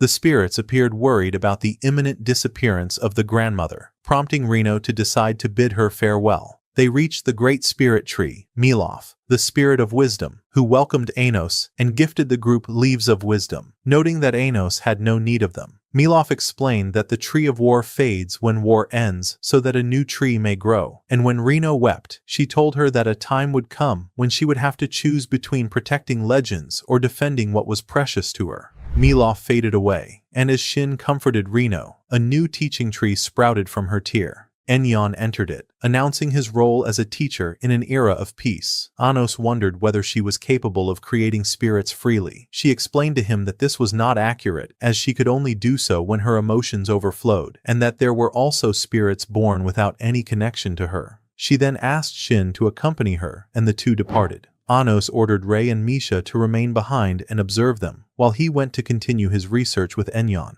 There, he found only a few books about spirits, so he asked Eleanor and Zaishia to search for the book titled Love Fairy in order to read the missing page. Shin was seen walking with Reno, while Rei and Misha watched as they entered the secret gate. Reno showed Shin the flowers of tears, which absorb her tears to create new spirits. She planted them in the ground and watered them with her tears, then asked him to try. When he began watering them, the flowers withered, and she explained that they must be watered with love. She suggested that he think about his love for the Demon King, but he replied that he did not know the meaning of love, and that he had served Anos only because he had saved his life. The spirits came to thank Shin for saving them, and Reno suggested playing hide-and-seek. She told him that she would do anything they asked if they managed to escape him, yet he caught them all in an instant. She then told him that he had lost because he had not caught her, and she began thinking about her request. Suddenly, she sensed the presence of Ir in the forest, and the two went to meet him. He revealed that Nalia had turned to him, asking that Reno become the vessel to create the ruler's child, who would defeat Anos upon his new incarnation. Shin swiftly used his sword and struck him down, but Ir laughed, explaining that he was not an ally of the ruler's. He stated that Anos's only flaw was the absence of weaknesses, which prevented anyone from becoming his true enemy, and hindered the growth of his power. Sasha and Anos arrived, and Ir questioned whether the ruler's child would be an opponent worthy of Anos. He asked Shin and Reno to stop the birth of the child, declaring that if they could not stop it with their own strength, then that child deserved to be Anos's enemy.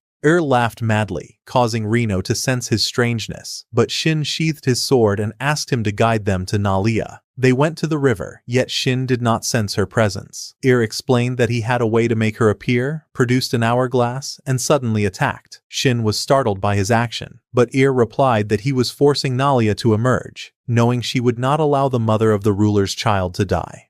Said that Shin had no obligation to protect the one who would give birth to the child, then stabbed him, declaring that his master was not weak enough to let Reno die just to protect himself.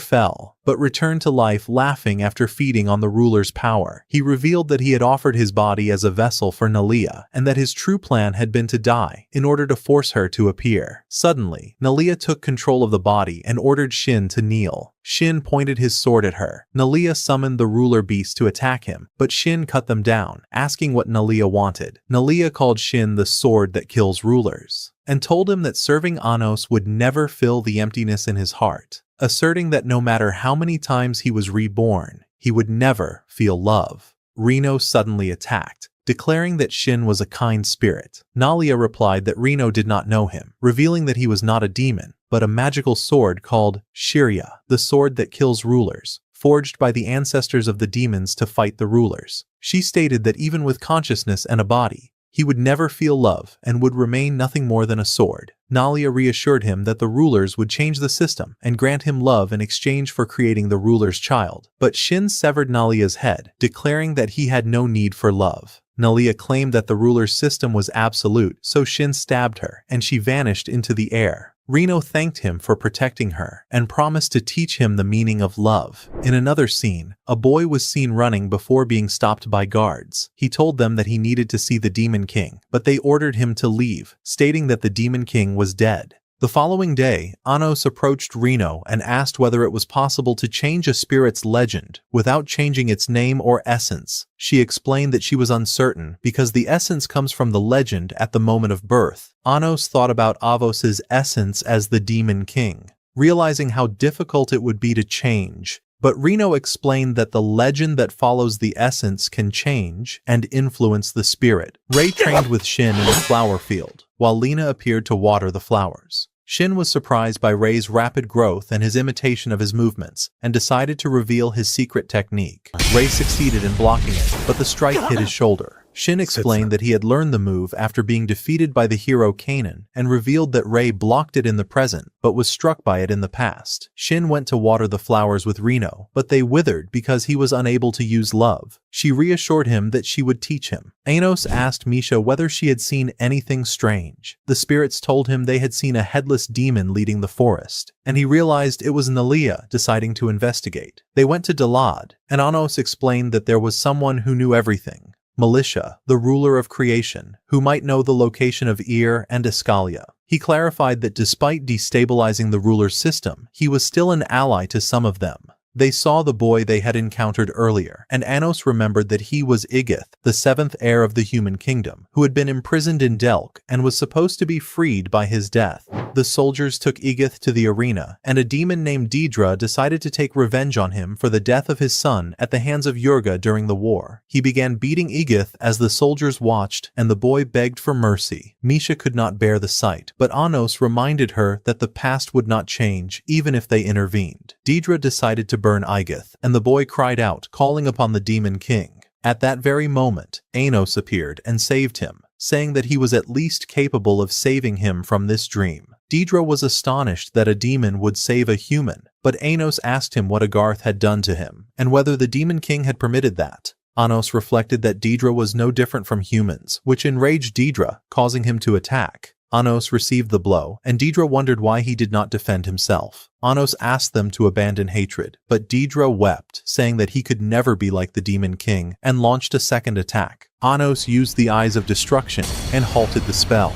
Deidre recognized Anos's eyes and knelt before him, apologizing for being unable to protect him. Anos decided to deliver a direct message from the Demon King, promising that they would meet again after 2,000 years, and assuring him that a beautiful world awaited them. He saved him and left him to rest in a tower. There, Anos and Misha noticed that the Sword of Destruction had activated. Anos was surprised that it had appeared so early, and realized that someone from this era had anticipated his return from the future, and prepared the sword. He understood that this might be his salvation, grasped the Sword of Destruction, and declared that with this sword, he could change the past. Igith regained consciousness and ran toward Anos, telling him that while they were returning to the human kingdom after their release, monsters had attacked them, and that he alone had survived due to the soldier's sacrifice. He began describing the monsters, and Anos realized that they had been dragons, despite believing them to be extinct. Anos explained that he had come from the future, asked Igith whether he still needed saving, and then told him that he must kill him in order to reincarnate him through the Sword of Destruction, making his existence hidden even from the gods of time. Igith agreed and asked if there was anything he could do in return. Anos asked him to spread a rumor about Avos when he was reborn, and Igith promised to fulfill his wish, after which Anos erased his existence. Inscriptions appeared on the wall bearing a message to Anos from a writer who wished to meet him in the future, telling him that he would fall in love once again. Anos realized that the writer was someone who had foreseen his journey to the past. As night fell, they spoke about Militia, the ruler of creation. Anos explained that she was a gentle ruler, and that the essence of the world she created was a system of affection, which is why she always responds to those who wish for something from the heart. This led Anos to believe that Shin would be able to find love. Anos remembered the promise he had made to her, that he would destroy everything if the rulers brought irreparable tragedies. Misha said that the future world was peaceful, but Anos felt that this was not enough. They found another inscription at night stating that Nalia was in the warrior's cemetery. Misha noticed that the writer of the message knew that Anos would come, leading her to believe that the writer was Militia, as though she were watching the world. They went to the cemetery, and Anos thought about all the people he had been unable to protect, feeling sorrow that he would not be able to enjoy the future with them.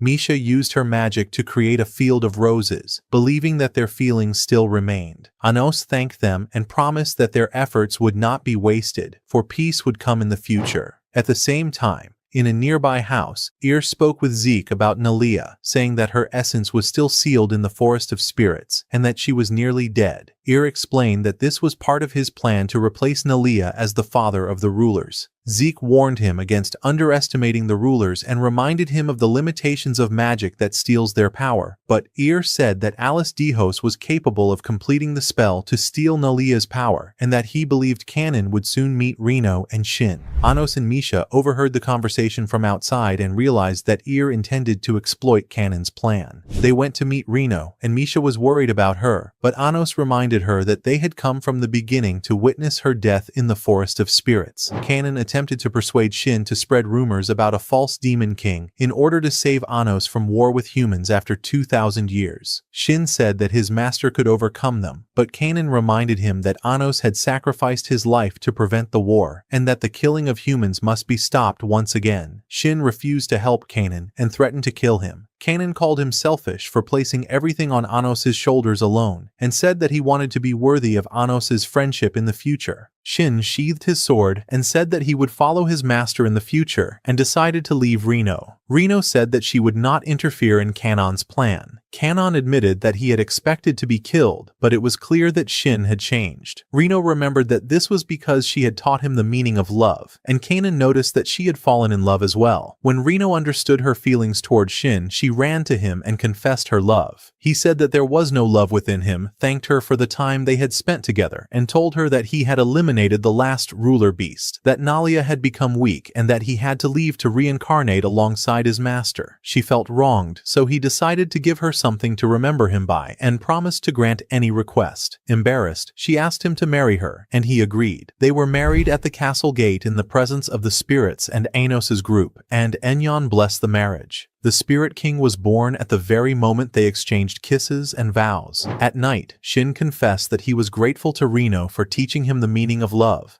and she affirmed that he already understood love, needing only to wait for the day when that feeling would bloom. Suddenly, the spirits appeared to announce that the ceremony was not yet complete, and that they must spend a honeymoon. Reno, extremely embarrassed, chased them away and told Shin that they could simply talk and sleep. Shin told her how he had met Anos, revealing that when he took on a body, he challenged demons to test his strength, only to find them weak. His first defeat had been at Anos' hands, after which Anos invited him to become his subordinate. Shin realized that he had spent his entire life searching for a master worthy of wielding the sword that kills rulers, and explained that Anos had given him a reason to fight, prompting him to become his right hand. Reno understood his desire to reincarnate alongside Anos and admitted that she wanted more than merely sleeping beside him. Later, Shin rushed to her when he heard she had fainted, but she awoke and said she was fine. At that moment, Enyon spoke to her and informed her that she was pregnant. Reno was surprised by the possibility of conception between demons and spirits, and Enyon explained that the child's legend was weak and that the rumor had to be strengthened before birth. Reno was confident of success, thanked Shin for giving her a child, and asked him to choose a name, which he chose as Misha. Reno learned that Shin had to continue serving Anos, so she asked a frog to bring a book, tore out a page, and explained that it was about the love fairy Fran, a spiritual spell meant to reunite them upon reincarnation. Shin promised not to lose the page and assured her he would return. Enyon worried that Reno's legend as the mother of spirits meant she might vanish if she gave birth to a half-demon child, but Reno decided to give birth regardless, believing that if Shin discovered her passing, he would finally understand love, and that risking her life was worth it for the sake of 2 miracles. Suddenly, the flower field gate closed, and Nalia appeared, declaring that the ruler's word was absolute, and that everything followed rulerly will. He revealed that Reno and Shin had merely been tools to carry out the ruler's command, then showed her the legend of Misha, revealing it to be the rumor of the false demon king.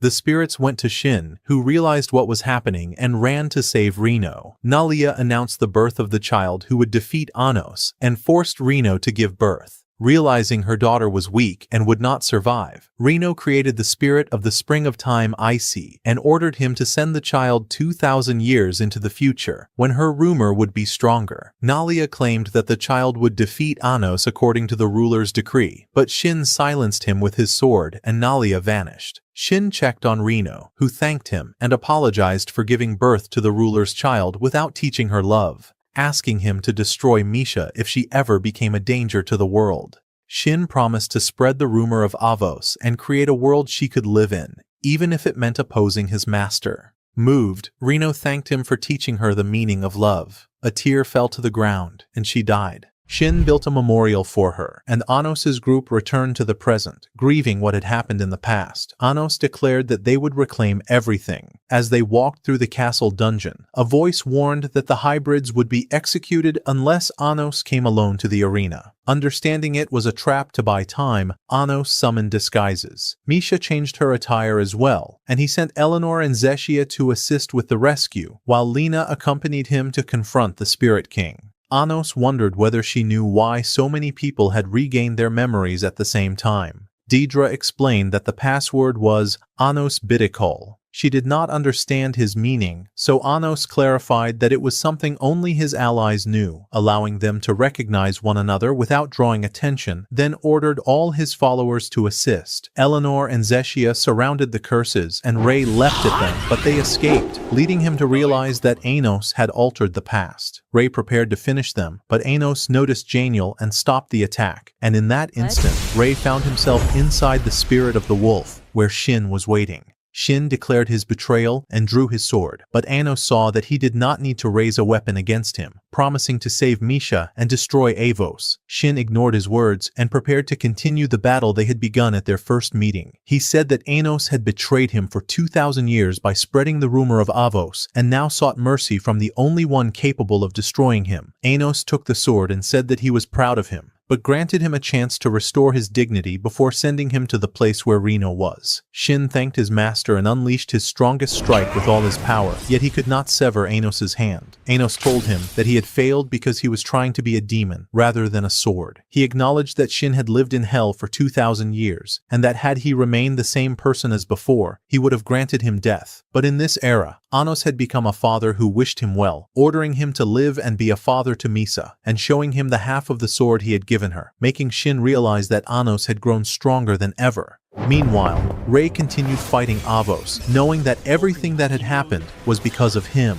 She froze him with a spell and told him that without Avos, Misha would never have been born, asking him to join her because she was still Misha. Ray sensed the difference in her and wished that the true Misha were still alive. Avos told him that it was too late and that this was her true form. At that moment, the contract around her neck shone, and Ray succeeded in breaking the spell, affirming that Misha was fighting alongside him from within. They clashed, and Avos managed to strike his source and activate a curse upon him. Even so, Ray was determined to win and invoked Misa's blessing as he attacked. She shielded herself with a barrier he tried to break, but Nalia disabled his ruler sword, allowing Avos to seize the opportunity and bind him with chains. Nalia appeared and explained that Ansa was a ruler-blessed sword that extinguished his power, telling Ray that all his divided origins had been destroyed and that the time had come for his death after fulfilling his role in spreading the rumor. Avos prepared to finish him, but her spell shattered with Anos's return. Nalia proposed a deal with Anos, but Anos sent him flying with a punch and ordered him to know his place. Avos threatened to use the Eyes of Destruction, but Ray broke free of the chains and attacked her,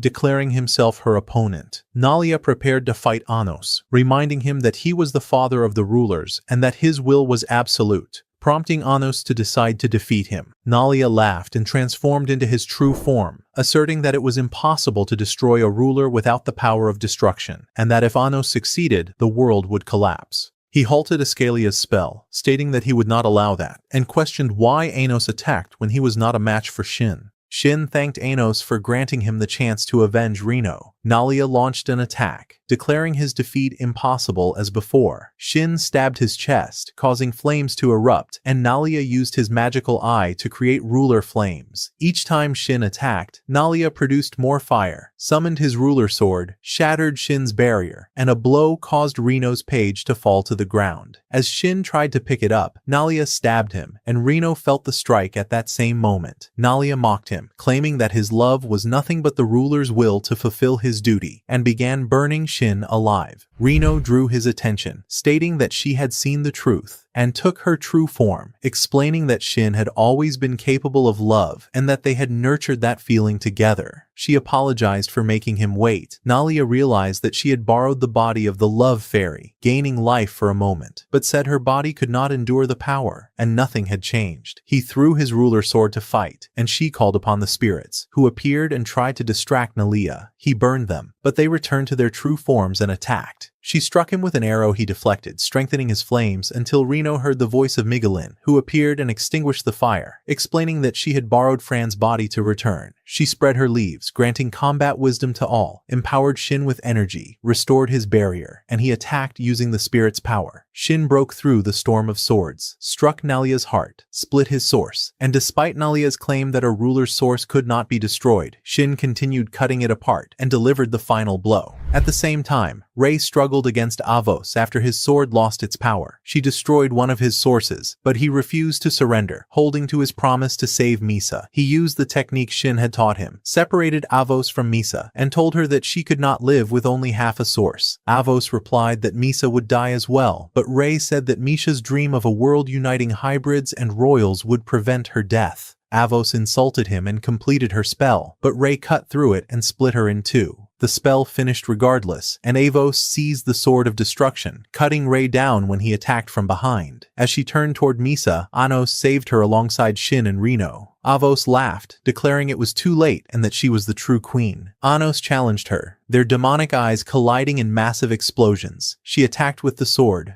When his eyes did not stop it, he used his hands. Her spell spread through his body as he sank into the ground, but he seized her source, asked why she thought she could defeat him with the sword of destruction, reminded her that she was nothing more than a rumor born of a lie, and destroyed her source. She fell, claiming it was not over because she was the ruler's daughter. A crystal flew and exploded. Nalia reappeared, announced the plan's completion after the ruler's daughter took the sword of destruction and stabbed herself with it, shaking the city. He recalled how Anos had turned the body of the ruler of destruction into Delad to contain her power, but now the system of destruction would return to its origin. Nalia summoned the ruler of destruction, and the son of destruction appeared in the sky, proclaiming himself heir of the rulers, whereupon Anos asked him why others must bear responsibility for tragedies that occurred 2,000 years ago. Anos explained that the rulers possess neither will nor soul, and that tragedies arise only from foolish living beings. Although the ruler of destruction is capable of destroying anything and thus defeating Anos regarded this as nothing more than a natural law imposed by the rulers, one he refused to accept, and revealed that the system itself had begun to fear him. Nalia scoffed, claiming that rulers do not know fear, but he suddenly froze and asked Anos what he had done to him.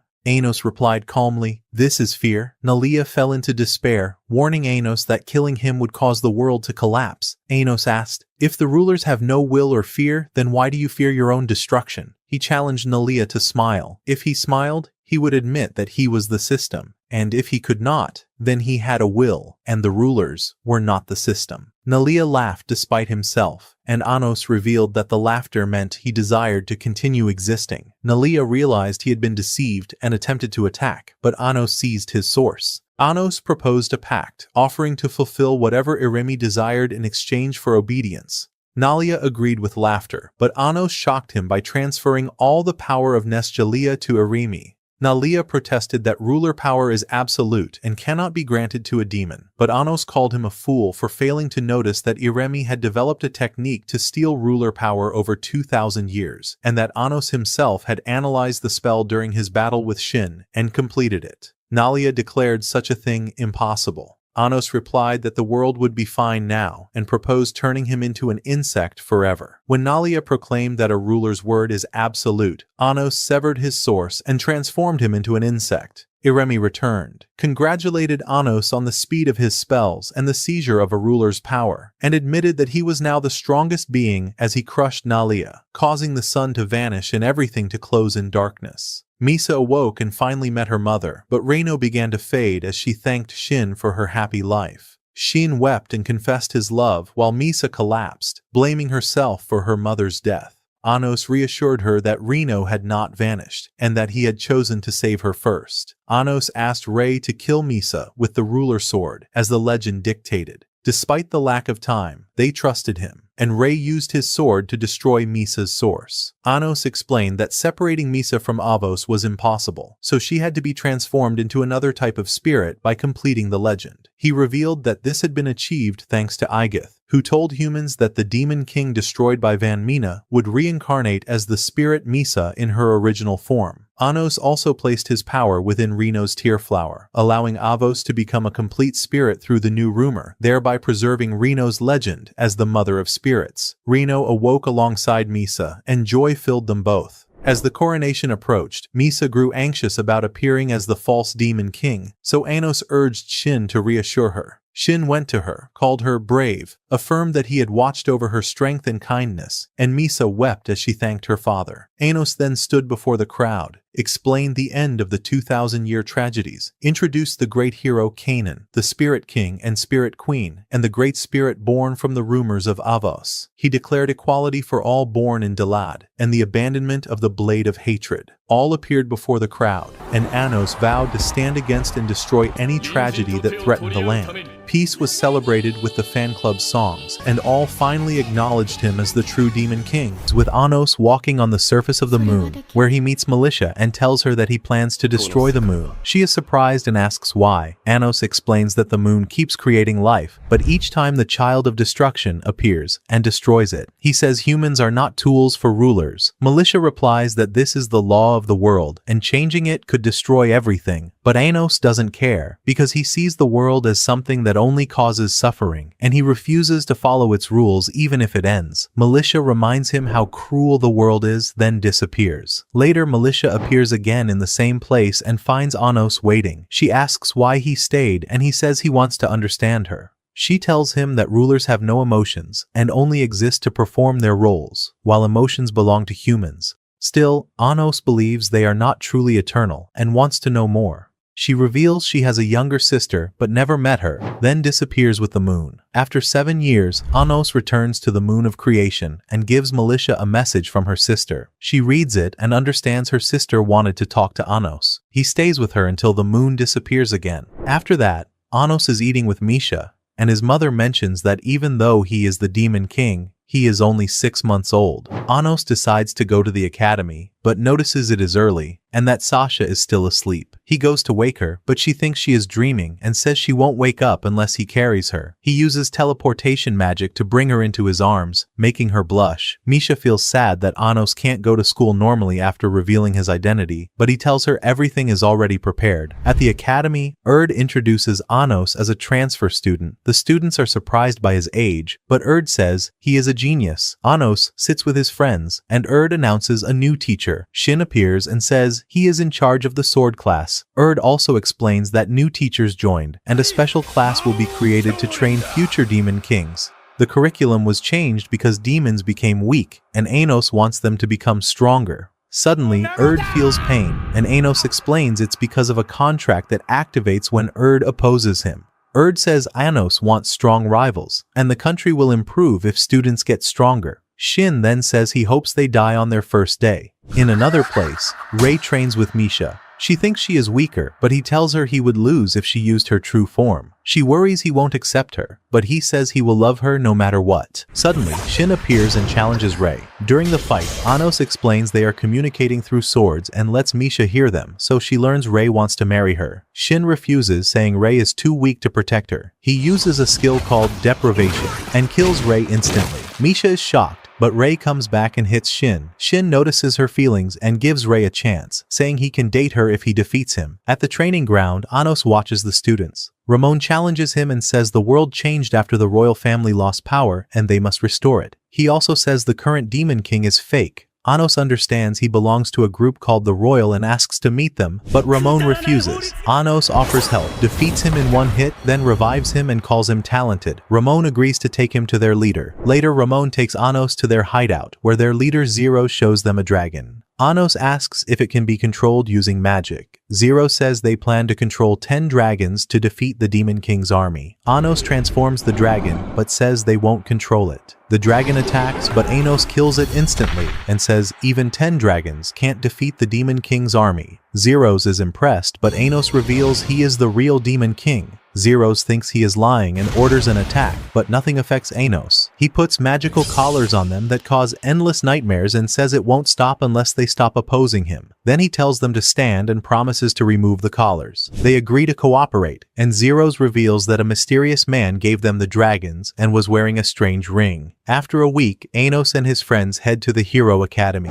Amelia starts the class, but the students ignore her. Erd asks Anos to step forward, yet everyone underestimates him because of his young age. Erd explains that representatives will compete, so a student named Hein challenges Anos to a dice game. Anos notices the dice is rigged. Hein rolls and gets 5, then gives Anos his turn. But Anos throws the dice to the ground and shatters it, ending the game his own way, proving that tricks mean nothing to him. Erd praises Anos' genius, but suddenly a mysterious girl appears, speaks about an all-knowing being, and asks him to inform her if he finds the answer, then disappears. After that, the principal Zamira appears and announces a dragon has appeared, and students will be sent to face it. Amelia questions why the army isn't moving, and he tells her to review the administration. Zamira speaks with Ray, revealing he is the reincarnation of Canon, and invites him to the palace. Anos comments that the heroes there are fake, angering the humans, who call Zamira cruel for sending students to face death. The situation starts to feel controlled, as if the students are being pushed into danger for a hidden reason. On the other side, Walid fears dying, but Zamira doesn't care and orders them to sacrifice themselves as heroes. Amelia objects,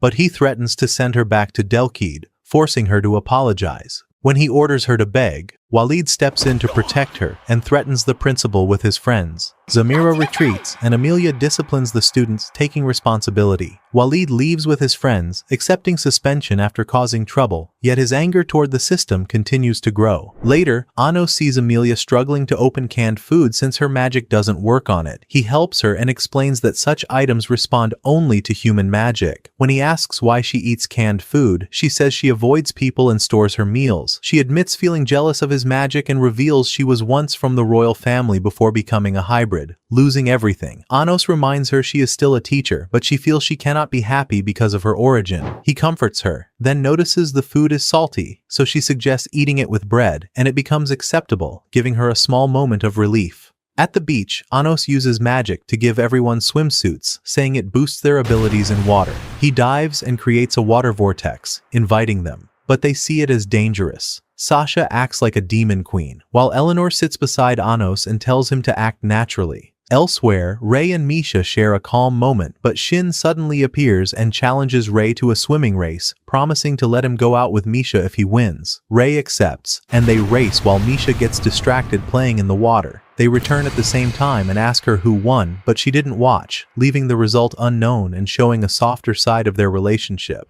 At night, Anos encounters a cardinal named Eid, one of the 8 chosen. He knows Anos is the demon king invited to the selection. He summons Arcana and asks Anos to see the ruler, but Anos doesn't understand. Arcana summons the moon of creation. Anos asks if she is Militia, but she says she is the ruler of selection, then freezes him. Anos breaks free and returns to his original form, saying rulers can't stand before him. Eid tries to stop him while Arcana attacks, but he overwhelms them and injures her. She realizes she isn't his match and tells Eid to retreat. Anos asks about the selection, and she explains it chooses a representative of the rulers. 8 individuals are selected from all beings and compete for sacred power, meaning only those who survive and prove themselves can continue. She adds that the chosen must be accepted by all rulers, and the only way to win is to defeat the others, or destroy rival rulers. She reveals one ruler has already chosen Anos and tells him to go to a place called Viston in the underworld if he wants answers, making it clear that the real conflict lies ahead. Elsewhere, Erdomi announces a game called Crown, where students must reach a tree before time runs out. Walid's group thinks it's easy, but a dragon suddenly appears and knocks them away. Amelia realizes the danger, while Erdomi explains they are near a dragon nest and students won't be ready until they face one. He orders them to avoid the dragon and reach the tree, adding that they will revive each time they die, turning it into a brutal survival test. As the students spread out, fear takes control. Some move carefully, others panic. The dragon reacts to every movement, tracking them step by step. The The pressure builds, and the students realize this is not a simple test but a way to push them beyond their limits. Even if death isn't permanent at first, the fear feels real, and only those who stay calm and think clearly can survive and reach the goal. As time runs out, death becomes permanent. Erdomi warns them that anyone eaten by a dragon won't revive because it destroys their magic source. Walid's group tries to survive, while Shin explains that dragons hunt using vibrations, and loud movement attracts them. More dragons suddenly appear, so they return to Erdomi, who protects them and starts the game. The students panic, but Anos walks toward the dragons calmly. He reveals their locations instantly, causing them all to fall, shocking everyone. He orders one to lead him to its nest, then flies after it, saying he will return before the class ends. He enters a cave, and Misha and Sasha follow him. Anos tells them they are heading to the underground world. In another place, a strange city appears that didn't exist 2,000 years ago. Anos notices the people have magic power and feels someone watching him. He meets Eid, who says fighting is forbidden here, and that the selection of the ruler only happens in Avaristan. He decides to guide them there. They arrive at Aristan, where Arcana welcomes them and explains it is the ruler's institute. Eid reveals that a seat is prepared for Anos because one of the rulers chose him. Arcana creates a ring for him, called the Selection Covenant Jewel, given to the 8 chosen. Anos notices his ring doesn't shine and assumes it's because he hasn't formed a contract. Eid explains the system won't collapse as long as the jewel exists. Anos refuses to participate, but Aid says he has no choice since he was chosen, and his interest in the underground world makes him continue. Anos decides to search for information, but Aid warns him that fighting is allowed in Vistan, and the other chosen will target him. Elsewhere, Anos sees students unable to read ancient tablets, but he reads them easily. He learns the underground world was created 2,000 years ago, and its people are called dragon children, born when dragons gather massive energy. It is revealed that the underworld has 3 kingdoms in constant conflict. Misha touches a wall, revealing texts, and Anos reads them, learning that everything began in Vistan and the rulers created this world. Suddenly, Gazelle appears as one of the 8 chosen and tries to summon a ruler, but Anos kills him instantly, leaving his jewel. Nutra, the ruler of healing, revives him, but Anos defeats her. She disappears after Anos turns healing magic into poison. Gazelle then summons Gilia, the ruler of radiation, who controls his body and attacks Anos with a spear at high speed. Anos stops him easily and destroys his source. Arcana appears and asks for Anos's ring, but he refuses. She cuts his arm and absorbs the power of 3 rulers. Aid accuses Anos of opposing the rulers and demands he repent. Ghoul begs the all-knowing being Equus for forgiveness and prepares to end his life. Arcana freezes him, while Aid says she acted out of mercy, yet still sees Ghoul as a threat and decides to eliminate him. He tells Anos he doesn't want to fight, but Anos realizes he is lying and trying to strengthen Arcana by making her consume other rulers. Aid disappears. Arcana tells Anos to return to the surface, says he is now her enemy, yet she still wants to save him,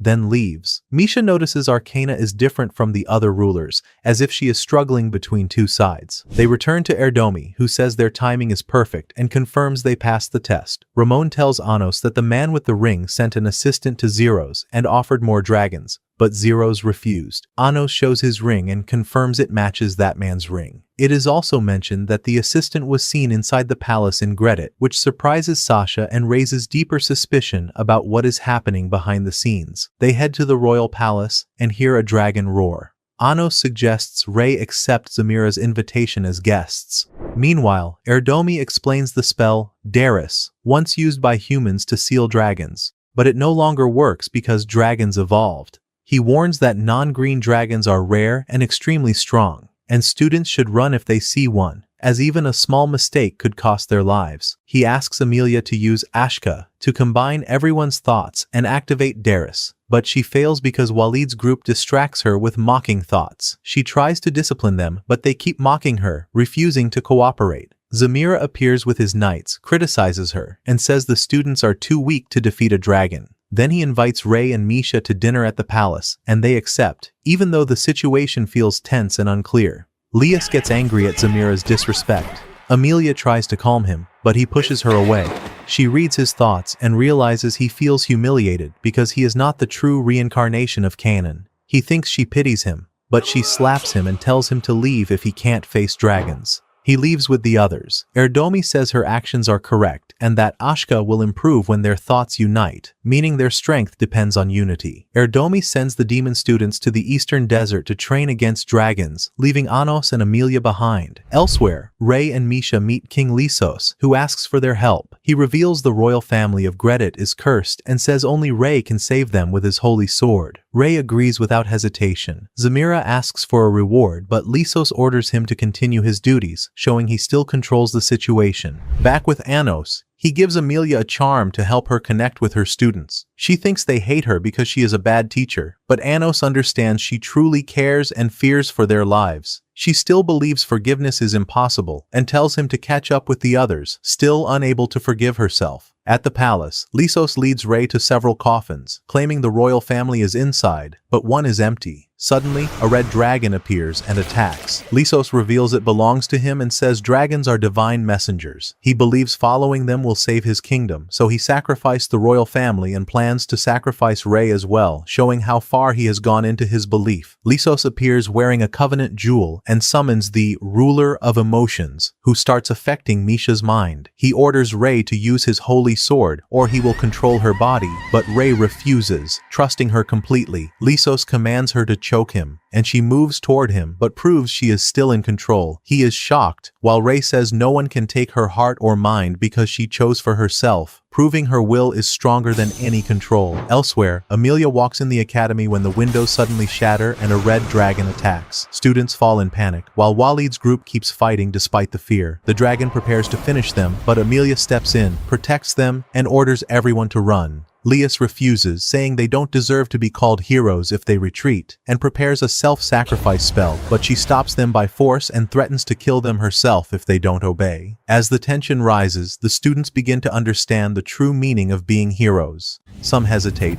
others step forward, but all of them feel the weight of the situation. The dragon keeps attacking without pause, forcing them to react quickly and work together. Fear slowly turns into determination as they realize that surviving this battle depends on unity, trust, and the courage to stand their ground instead of running away. The dragon charges after Amelia and nearly devours her. She remembers she always felt worthless and used to run from her problems. She thinks the Hero Academy is hopeless because the students are like her. Yet she still wants them to reach their full power. She believes this is her end, but the students suddenly appear to support her, refusing to abandon her even in that moment. She tells them not to sacrifice themselves for her and assumes they hate her, but they insist she is a great teacher because she takes responsibility for them. They see themselves as bad students who don't deserve her, but they refuse to leave her, showing a unity they never had before. Lee suggests using the spell Doria, saying it will turn everyone's thoughts into mana, and asks her to unify it. Amelia holds his hand, her charm activates, and their power flows into her.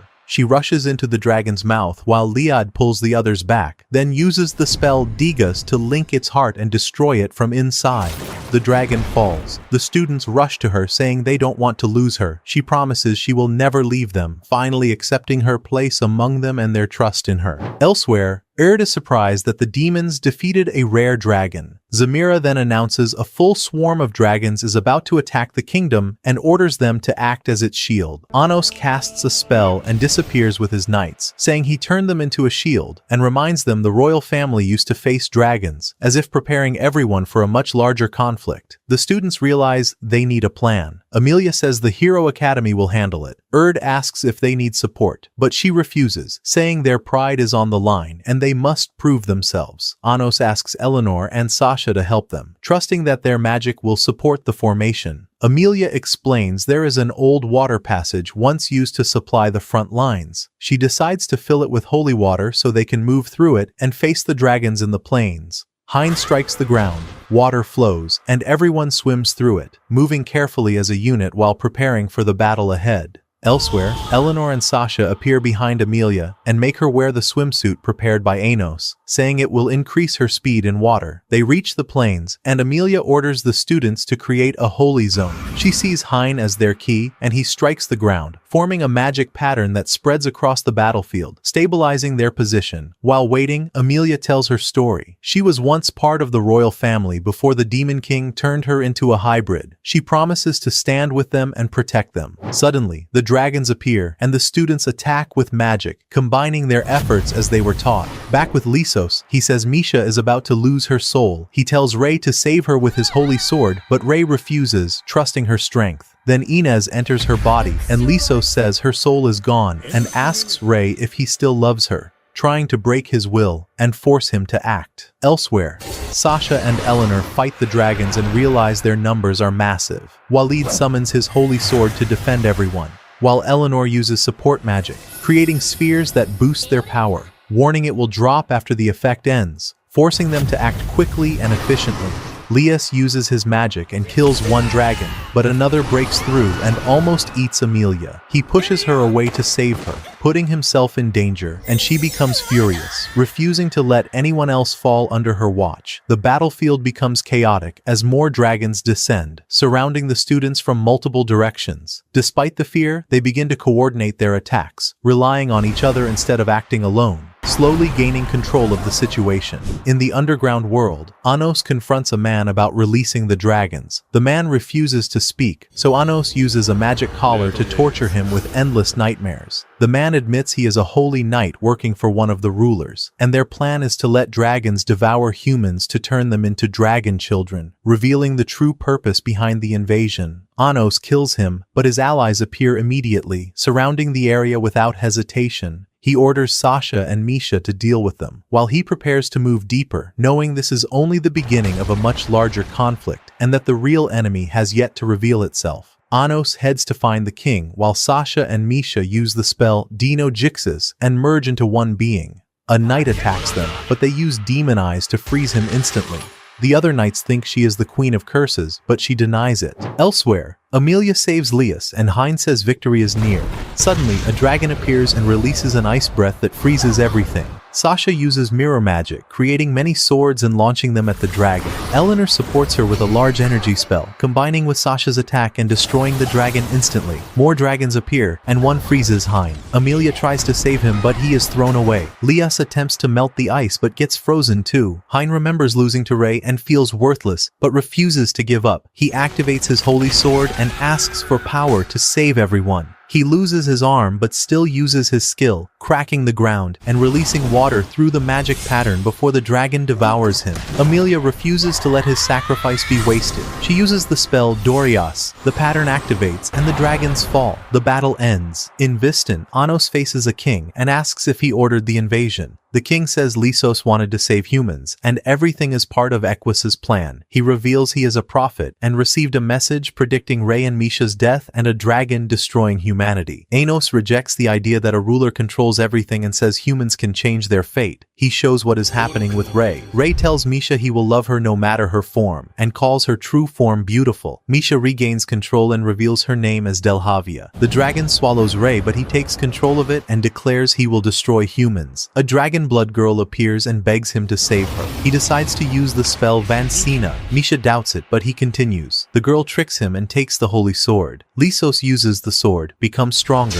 and attacks Rei. Misha supports Rei, saying their power and feelings are stronger than the holy sword. They defeat Lysos and finish him. In the end, Anos tells Eid this won't defeat Rei. Eid warns him of punishment for opposing the absolute will, and reveals Arcana is preparing to destroy his land. Arcana summons the moon of creation. Anos asks if she truly wants to kill everyone. Eid thinks he is begging, but Anos steps forward and demands an answer. He says he can save her if she doesn't want this. She replies that she wants to save everyone. Anos orders Shin to stop Arcana. Shin rushes forward, cuts the moon of creation, then stabs her and pushes her back. Anos moves to attack Eid, but Arcana blocks him and says the fight must continue elsewhere. They move to another field. Eid asks Arcana to possess him. She merges with him, forming a new body, and he summons an all-powerful sword, saying he is invincible as long as it exists. Arcana tells Anos he can win with 3 strikes using that sword, but warns that destroying Eid's source will end him. Eid attacks with confidence, but Anos breaks his sword instantly and knocks him back. Anos summons a meteor, Id destroys it, then Anos traps him with a magic collar. Id laughs, saying it won't affect him. He uses a sacrifice spell with dragon children and asks Arcana for forgiveness. Anos says he is about to reveal the truth about the absolute being. Id charges and pierces Anos's heart,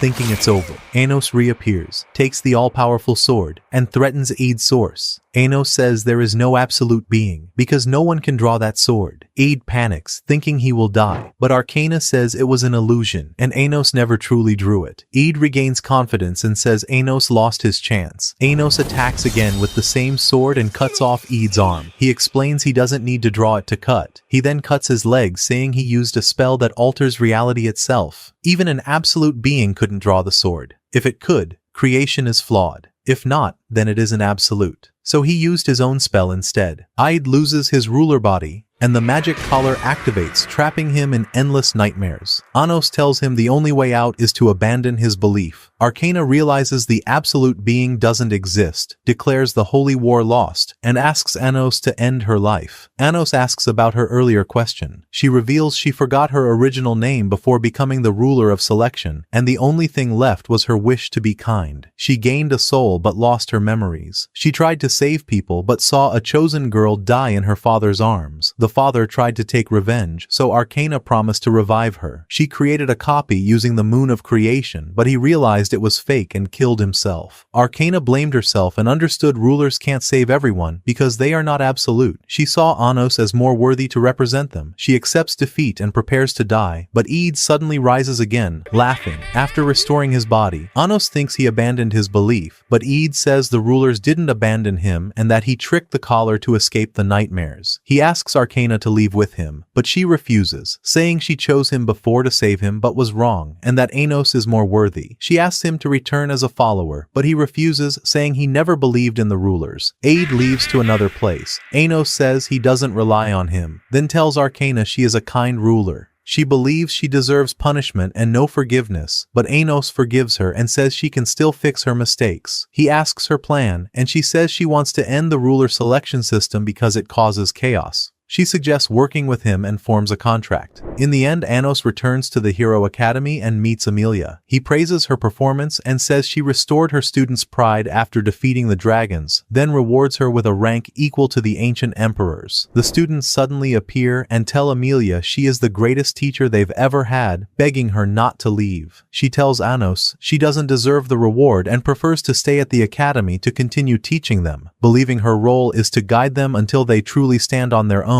Zamira appears and declares her execution for treason, claiming she submitted to the Demon King. He says he is now the rightful king, trying to force everyone to accept his authority, but his own knights suddenly turn against him and arrest him for treason, exposing the truth and ending his control in an instant. Elsewhere, Arcana reveals Zamira was working for a ruler. He guided Lysos to use dragons to destroy humans and planned to kill him to take the throne. Anos says the truth is now exposed after he showed the evidence through magic broadcast, causing the nobles to turn against the royal family and finally see reality. Zamira is taken away, defeated and powerless. Anos offers Amelia the position of headmaster of the new academy. She hesitates for a brief moment, then accepts, understanding that this responsibility is not a reward but a duty she must carry forward. After that, the demons prepare to leave the Hero Academy. Amelia tells Anos she will visit him later and promises to bring canned food next time, leaving behind a simple but warm connection between them. Anos returns home with Arcana. His father is surprised to see a new girl. Anos says he took her from her previous master and that she will stay with them, speaking as if everything is already decided. Arcana recalls a memory. She was running from a dragon until Anos appeared and saved her. She recognized him as her brother, thanked him,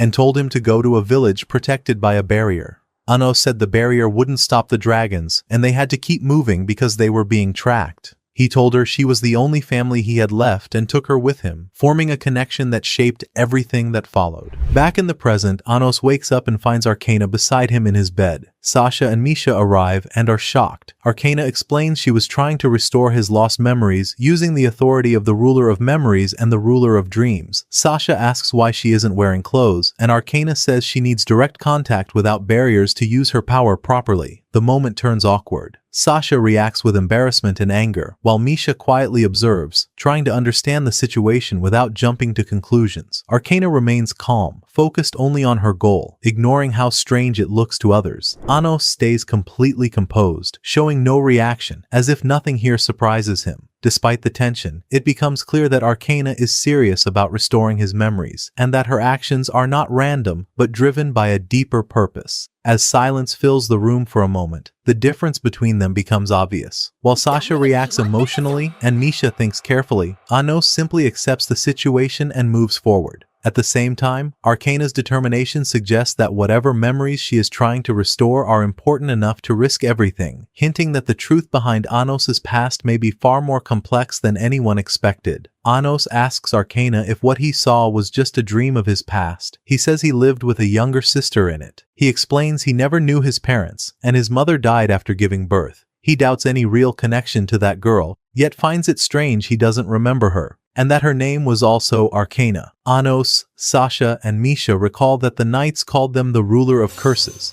Arcana says she knows that ruler and reveals she was the first to resist the other rulers.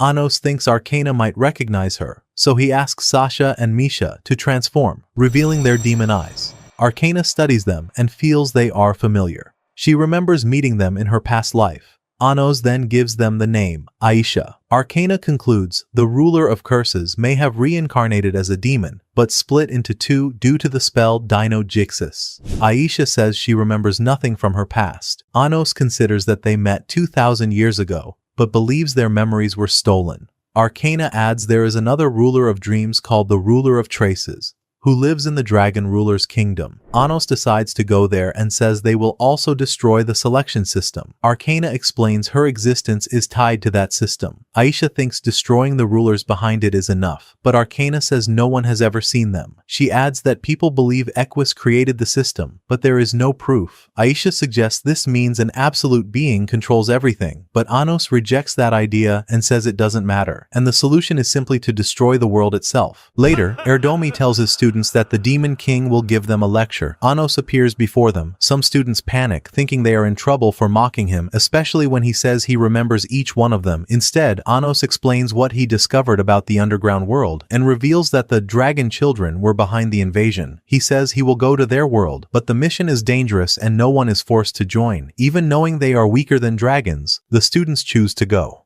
Anos sets the mission for the next day and promises to help them grow stronger. He takes them to a wide field and uses the spell Adonica, creating identical copies of each student to begin their training. Anos explains that the copies are not shadows, but full embodiments of the students' true potential. He says restoring their minds inside them is normally impossible, but he broke that rule. Ramon's copy attacks him immediately, calls him stupid, and burns him with a spell. Anos revives him and tells him to master resurrection if he wants to survive. Elsewhere, Nia feels frustrated because her copy shows nothing special, so she thinks she has no talent. Erdomi reassures her, says he trusts her hidden ability, and gives her the Staff of Wisdom, promising to teach her. Anos's friends wonder why they have no copies. He says they are on a different level. He summons Arcana and asks Sasha and Misha to train with her. He tells Eleanor to train with Sasha. He tells Rei and Misha their love magic is strong but needs refinement, and they need a worthy opponent. Shin appears and helps activate the love spell, saying it doesn't require a normal relationship. Misha encourages Rei, and he attacks Shin.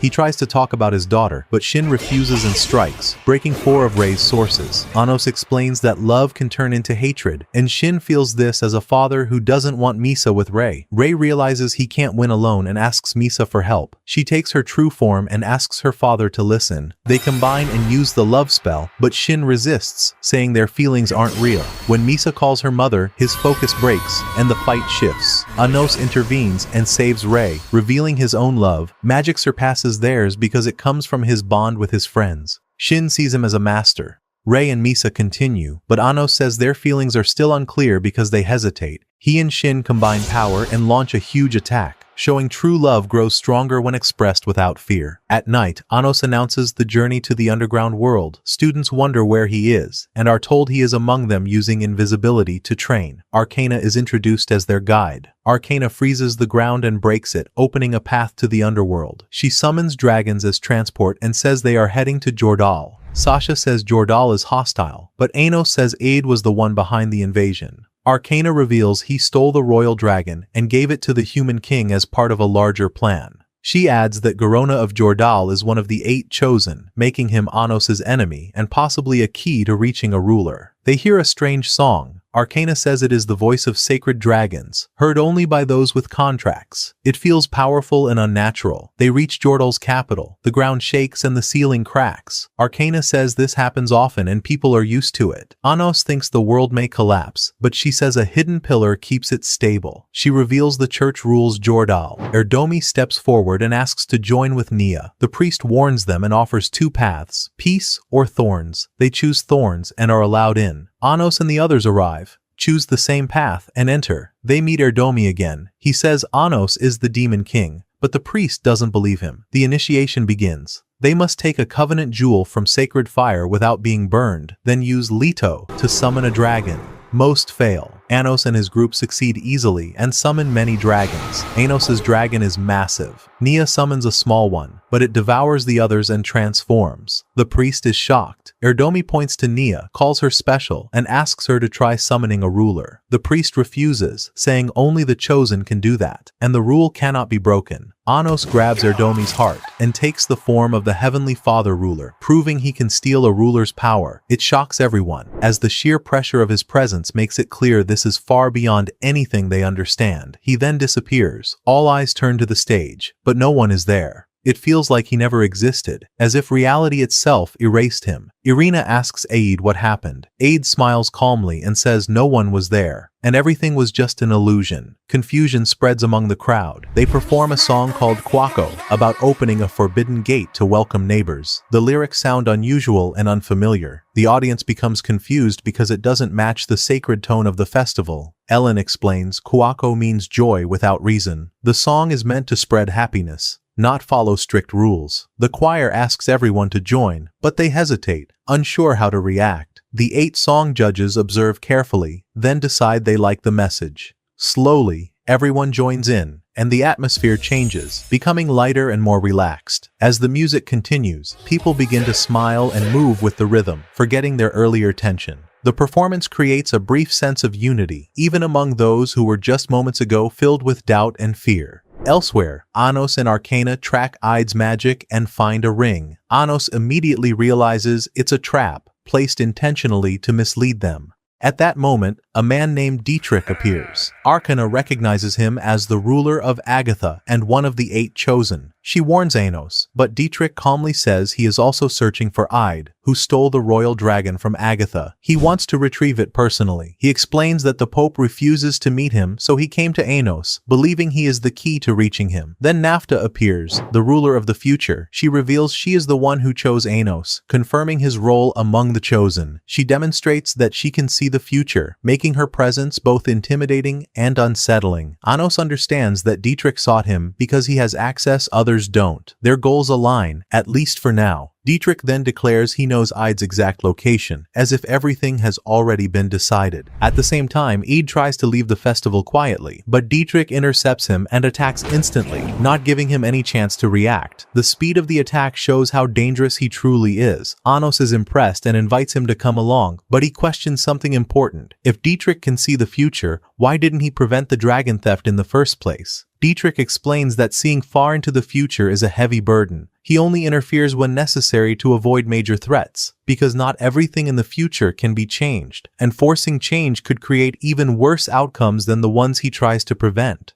Anos and his group reach Pope Garona. Dietrich confronts him directly, saying Aid stole the royal dragon from his kingdom, and he will punish him himself. Garona replies that Aid no longer belongs to their faith, avoiding responsibility and making it clear he won't interfere. Elsewhere, Aid believes his suffering is ending. He says Equus doesn't exist, but he is confused and can't tell reality from illusion. His mind begins to collapse under pressure, and he wonders why he hasn't awakened yet. Garona tells him everything is real and orders him to repent, speaking with absolute authority. Anos forces Aide to face a nightmare to see the truth. The illusion overwhelms him, breaking his resistance. Garona then decides to exile him instead of keeping him. Dietrich calmly states that Aide will be used as a living sacrifice, treating it as a simple outcome. Aide tries to resist, but he is completely overpowered and loses consciousness, unable to escape his fate. Dietrich asks Garona for access to the sacred records, but he refuses immediately, calling them forbidden knowledge meant to protect their world. Dietrich insists he wants to discuss the future of the underworld, showing his concern is not only personal. He then turns to Anos and asks why he came.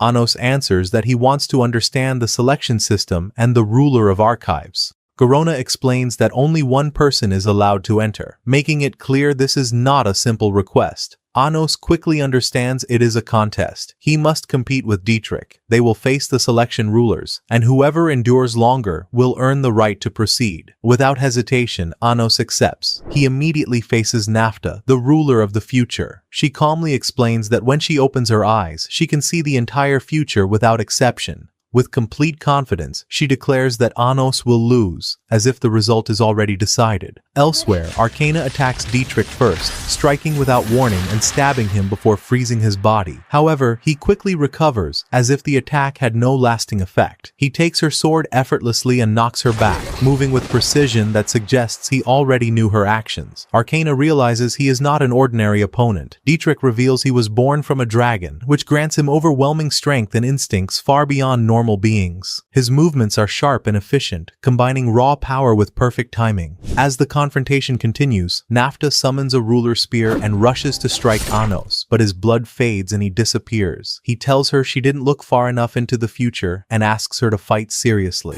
She drags him into the bound world and prepares the worst possible outcome. A massive ice pillar pierces Anos, but he recovers instantly. She says this world always forces the worst result. Anos summons a huge cannon and erases the bound world completely. They return to reality. Nafta opens her eyes, realizes she had no chance, and admits defeat. Anos understands she kept her eyes closed to avoid seeing the result. Elsewhere, Arcana continues fighting Dietrich and tries to heal, but her recovery is slow. He says her source is damaged. She admits defeat, but he says the result is already decided since Anos beat Nafta. He says Anos is welcome in Agatha, but Anos asks why he didn't use future sight. Dietrich says he prefers real combat and doesn't rely on prophecy. He reveals Militia chose Anos and warns him about Garona. Garona allows Anos to enter, as if testing him. Garona reveals the ruler of archives is asleep in the ruins and is the system that sustains the underworld. He warns against waking it, but Anos insists. Garona says its location is in the sacred records, but refuses to reveal it. He asks Anos to return Arcana in exchange for answers, saying the world needs her as Militia's form. Arcana refuses and chooses to stay with Anos and end the system. Garona begs her to reconsider, calling the system salvation. Anos rejects it, saying it only brings suffering. He reminds him of Aide's attack as proof. Garona tries to make peace and asks Anos to let demons join Yordal's faith. Anos says Yordal should submit to him, but Garona refuses. Anos challenges him. Garona refuses to rise and continues praying. Anos binds him, so Garona summons Dalrid, the ruler of sound. A sound magic circle appears. Former popes are summoned and attack Anos together. Arcana blocks them. Anos responds with music. He summons a massive horn, but they counter with stronger sound magic. He calls the Demon King choir. Flames surround him while Arcana plays a flute. The choir sings and the flames fade. Garona is shocked. Anos says their power was strong, but their coordination was weak. He attacks again and forces them to sing Kuako. They vanish, as if freed. Garona tries to bring them back, but fails. Anos says the song opened the forbidden gate and freed their souls. Anos attacks Garona again and says he has no chance, but notices he keeps praying. Garona finally answers and says the ruler of archives sleeps in underground ruins, and the path is guided by the sacred dragon voices. Anos asks about the selection. Garona tells him to kill him if he plans to give Dalrid to Arcana. Anos refuses, saying he wants to end the system, not kill rulers. He also refuses to kill Garona to avoid harming his land. In the end, Anos declares peace and spares him. He respects his faith but warns him not to attack demons. Garona believes prayer alone can save the world, but Anos says it's not enough, and reality must be faced. Arcana asks Anos why he spared Garona. He says he wants to prove the world still has love and hope. and that power isn't the only answer. Arcana feels true happiness for the first time, but he tells her she must find her own salvation and not rely on him. She says she wants to continue their dream and believes her salvation is having an older brother. They decide to share that dream together. Anos asks the others to join, saying he is trying to recover his memories using the ruler of dreams. Eleanor says they must remove barriers to strengthen the spell. Sasha asks how. Eleanor fills the room with water to help them enter the dream. They connect to Anos and enter a shared dream. Arcana sees a strange invitation unlike anything before. She follows a cat and meets a man named Saras.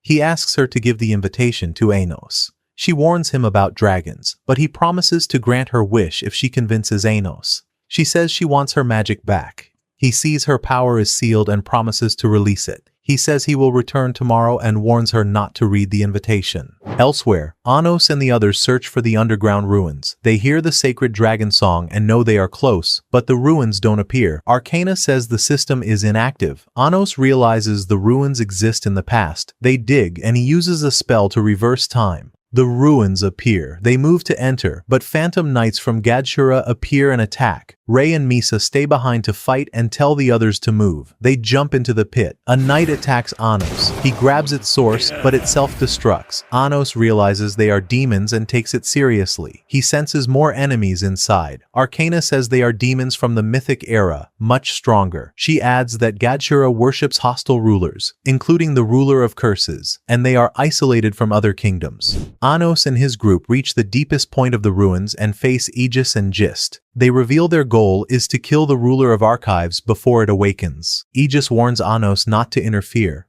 but Anos refuses. Aegis attacks, but Sasha appears behind him and freezes him with her eyes. Misha freezes Gist, giving the group control. Anos and Arcana dive into the water and realize the ruler of archives has no physical form while asleep. They conclude they must reach it through dreams, so they enter its dream together. It appears and says it is the system that stores all memories. Arcana asks to restore her lost memories despite the warning. She insists, and it agrees, but something interrupts. Anos is pulled away and meets a man named Saras. He reveals he is Anos's father and leader of the Phantom Knights. Anos doesn't remember him, likely due to militia altering his memory. Saras says he will destroy the ruler of archives before leaving. He uses a spell to remove the water. Arcana arrives and says the ruler of archives escaped. Saras says there is no need to fight and disappears. Anos asks Arcana if she recovered her memories, but she says no. They discuss what happened. Anos says he doesn't remember Saras, but Sasha recalls him from their dreams. Anos realizes he met him before, but his memories are unclear. That night, Arcana admits she almost regained her past, but stopped, afraid she would lose her current self. She says she committed a sin and that rulers shouldn't show fear, or people will lose trust.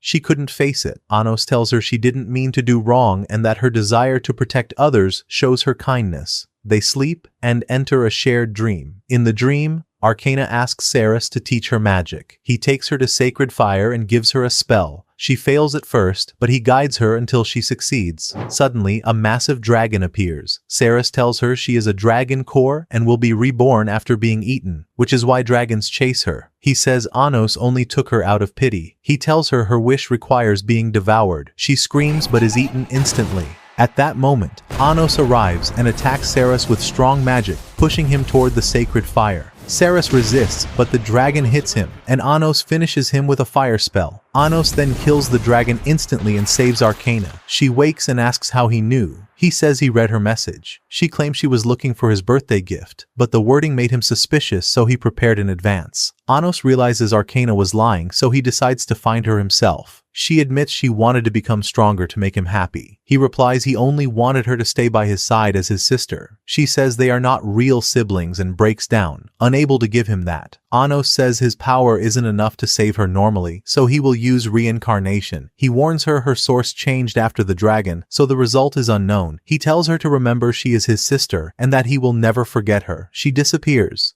He vows to grow stronger and protect her when she returns. When Anos wakes, he feels empty, as if his memories of Arcana were removed. He wonders if she reincarnated as Militia. Saras appears and says he knows everything, offering cooperation. Anos confronts him. Saras says he wants to destroy the ruler of archives, claiming it will invade their kingdom in the future. He says he will destroy Jordal to force it to appear. He believes wiping everyone out is the only way to protect his land. Anos rejects that. Saras leaves, calling Anos naive for trusting the ruler of curses. He reveals Arcane's past. She joined the first selection, betrayed Jordal, gave half the jewels to Agatha, and started a war. Then she betrayed Agatha and the other rulers, earning the title Ruler of Curses. Even her own followers were betrayed. He warns Anos she will betray him. He mentions his younger sister and the sacred fire, as if testing him. Anos realizes he knows what happened in the dream, but Saras denies it, saying sacred fire exists only in the underworld. This deepens suspicion. Anos senses a hidden truth. Suddenly, a massive pillar of fire appears, but a barrier stops it. They realize it was heading to the surface. Saras suggests working together, but Anos refuses. Saras continues his plan to destroy Jordal. The flames spread, and the dragon's voices grow louder. The barrier begins to fail. Anos extinguishes the fire and assigns roles. Arcana will protect the surface, while the others destroy the artillery. Arcana asks why he trusts her. He reminds her of her goal to save everyone. This restores her confidence. Anos notices Nia chasing her dragon Cannibal and tells her to stay in the castle. Cannibal devours something unseen, and a ruler dragon stops moving.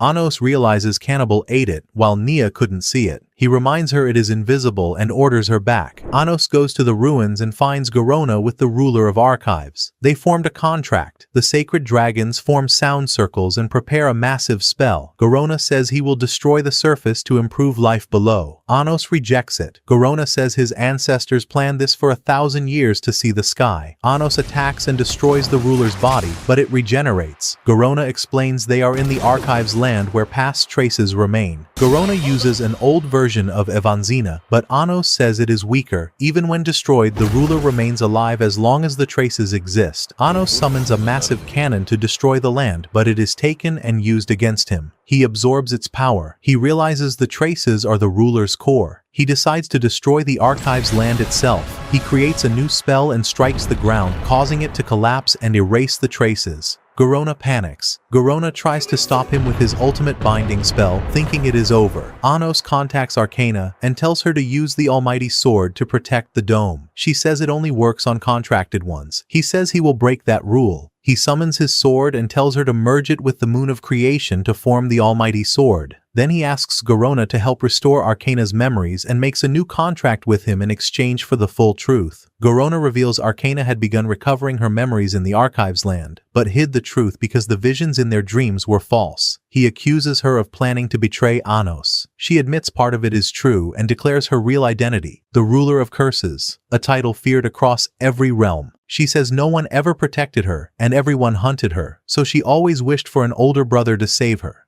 She hid the truth because she wanted to keep their shared dream, but feared that once her memories fully returned, she would become evil and lose herself. That's why she wanted Anos to kill her before that happened, believing it was the only way to protect him. On the surface, everyone feels a massive quake and panics without understanding what is happening. The ground shakes violently, and fear spreads among them. Anos rejects the accusation and says Arcana would never betray him. He tells her their dream can still come true, and that her identity doesn't matter. He still wants her as his little sister, without hesitation. Arcana breaks down under his words and finally makes her choice. She decides to stand beside him instead of running from her past. She gives him the almighty sword, trusting him completely. Anos uses it instantly and defeats the ruler of archives, ending the threat. Garona realizes their plan has completely failed and that everything they built is collapsing. Everything returns to normal as the tremors stop and the air calms. Anos calmly tells Garona he can still start over and find another way to save the underworld instead of destroying it, offering him a chance to change. Anos returns to his group.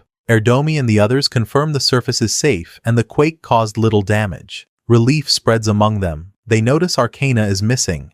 Anos understands immediately that she is hiding out of shame and calls her to come out. Arcana appears slowly and apologizes for everything she has done, unable to meet their eyes. But Anos reassures her without hesitation. He says everyone makes mistakes and her past doesn't change anything. He tells her he still cares about her and will always see her as his little sister, no matter who she truly is. His words ease her heart and the tension fades. For the first time, she begins to believe she doesn't have to be defined by her past. The group accepts her presence and the moment becomes one of quiet understanding, showing that even someone with a dark history can find a place to belong when given a chance. And here the story comes to an end, my dear viewer. We hope you enjoyed it. If you want more videos, let me know in the comments. Before you close the video, don't forget to like to support us, subscribe for more content, and turn on notifications so you don't miss any new anime on the channel. Share your thoughts in the comments and see you in the next episode. Arcana arrives and says the ruler of archives escaped. Sarah says there is no need to fight and disappears. Anos asks Arcana if she recovered her memories, but she says no. They discuss what happened. Anos says he doesn't remember Saras, but Sasha recalls him from their dreams. Anos realizes he met him before, but his memories are unclear. That night, Arcana admits she almost regained her past, but stopped, afraid she would lose her current self. She says she committed a sin and that rulers shouldn't show fear, or people will lose trust.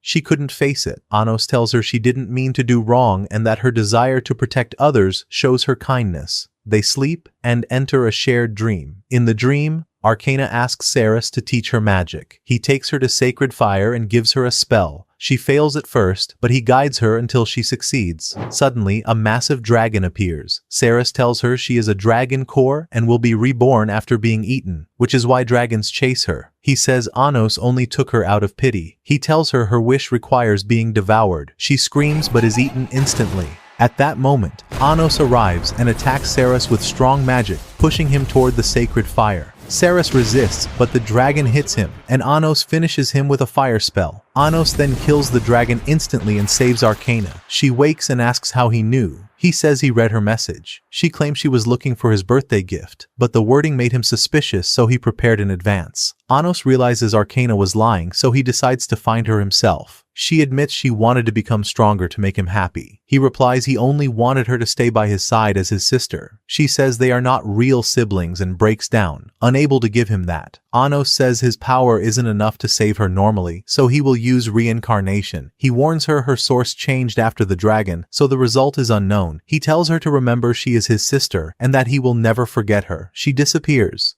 He vows to grow stronger and protect her when she returns. When Anos wakes, he feels empty, as if his memories of Arcana were removed. He wonders if she reincarnated as Misha. Saras appears and says he knows everything, offering cooperation. Anos confronts him. Saras says he wants to destroy the ruler of archives, claiming it will invade their kingdom in the future. He says he will destroy Jordal to force it to appear. He believes wiping everyone out is the only way to protect his land. Anos rejects that. Saras leaves, calling Anos naive for trusting the ruler of curses. He reveals Arcana's past. She joined the first selection, betrayed Jordal, gave half the jewels to Agatha, and started a war. Then she betrayed Agatha and the other rulers, earning the title Ruler of Curses. Even her own followers were betrayed. He warns Anos she will betray him. He mentions his younger sister and the sacred fire, as if testing him. Anos realizes he knows what happened in the dream, but Saras denies it, saying sacred fire exists only in the underworld. This deepens suspicion. Anos senses a hidden truth. Suddenly, a massive pillar of fire appears, but a barrier stops it.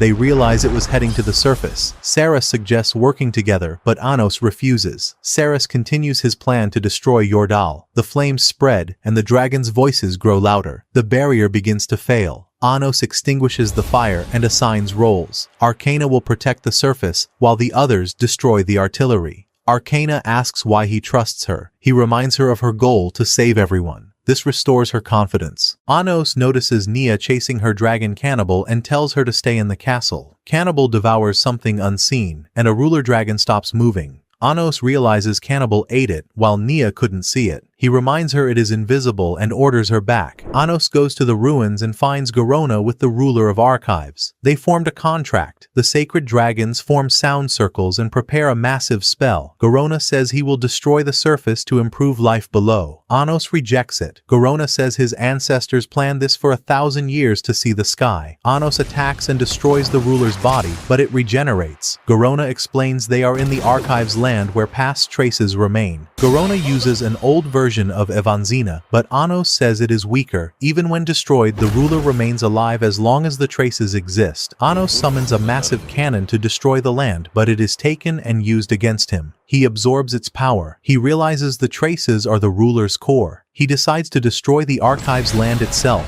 He creates a new spell and strikes the ground, causing it to collapse and erase the traces. Garona panics. Garona tries to stop him with his ultimate binding spell, thinking it is over. Anos contacts Arcana and tells her to use the almighty sword to protect the dome. She says it only works on contracted ones. He says he will break that rule. He summons his sword and tells her to merge it with the moon of creation to form the almighty sword. Then he asks Garona to help restore Arcana's memories and makes a new contract with him in exchange for the full truth. Garona reveals Arcana had begun recovering her memories in the archives land, but hid the truth because the visions in their dreams were false. He accuses her of planning to betray Anos. She admits part of it is true and declares her real identity, the ruler of curses, a title feared across every realm. She says no one ever protected her and everyone hunted her, so she always wished for an older brother to save her. She hid the truth because she wanted to keep their shared dream, but feared that once her memories fully returned, she would become evil and lose herself. That's why she wanted Anos to kill her before that happened, believing it was the only way to protect him. On the surface, everyone feels a massive quake and panics without understanding what is happening. The ground shakes violently, and fear spreads among them. Anos rejects the accusation and says Arcana would never betray him. He tells her their dream can still come true, and that her identity doesn't matter. He still wants her as his little sister, without hesitation. Arcana breaks down under his words and finally makes her choice.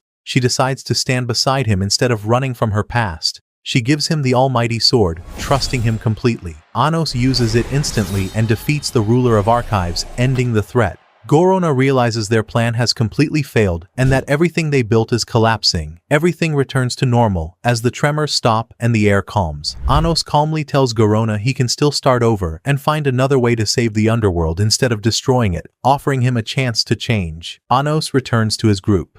Erdomi and the others confirm the surface is safe and the quake caused little damage. Relief spreads among them. They notice Arcana is missing. Anos understands immediately that she is hiding out of shame and calls her to come out. Arcana appears slowly and apologizes for everything she has done, unable to meet their eyes. But Anos reassures her without hesitation. He says everyone makes mistakes and her past doesn't change anything. He tells her he still cares about her and will always see her as his little sister, no matter who she truly is. His words ease her heart and the tension fades. For the first time, she begins to believe she doesn't have to be defined by her past. The group accepts her presence and the moment becomes one of quiet understanding, showing that even someone with a dark history can find a place to belong when given a chance. And here the story comes to an end, my dear viewer. We hope you enjoyed it. If you want more videos, let me know in the comments. Before you close the video, don't forget to like to support us, subscribe for more content, and turn on notifications so you don't miss any new anime on the channel. Share your thoughts in the comments and see you in the next episode.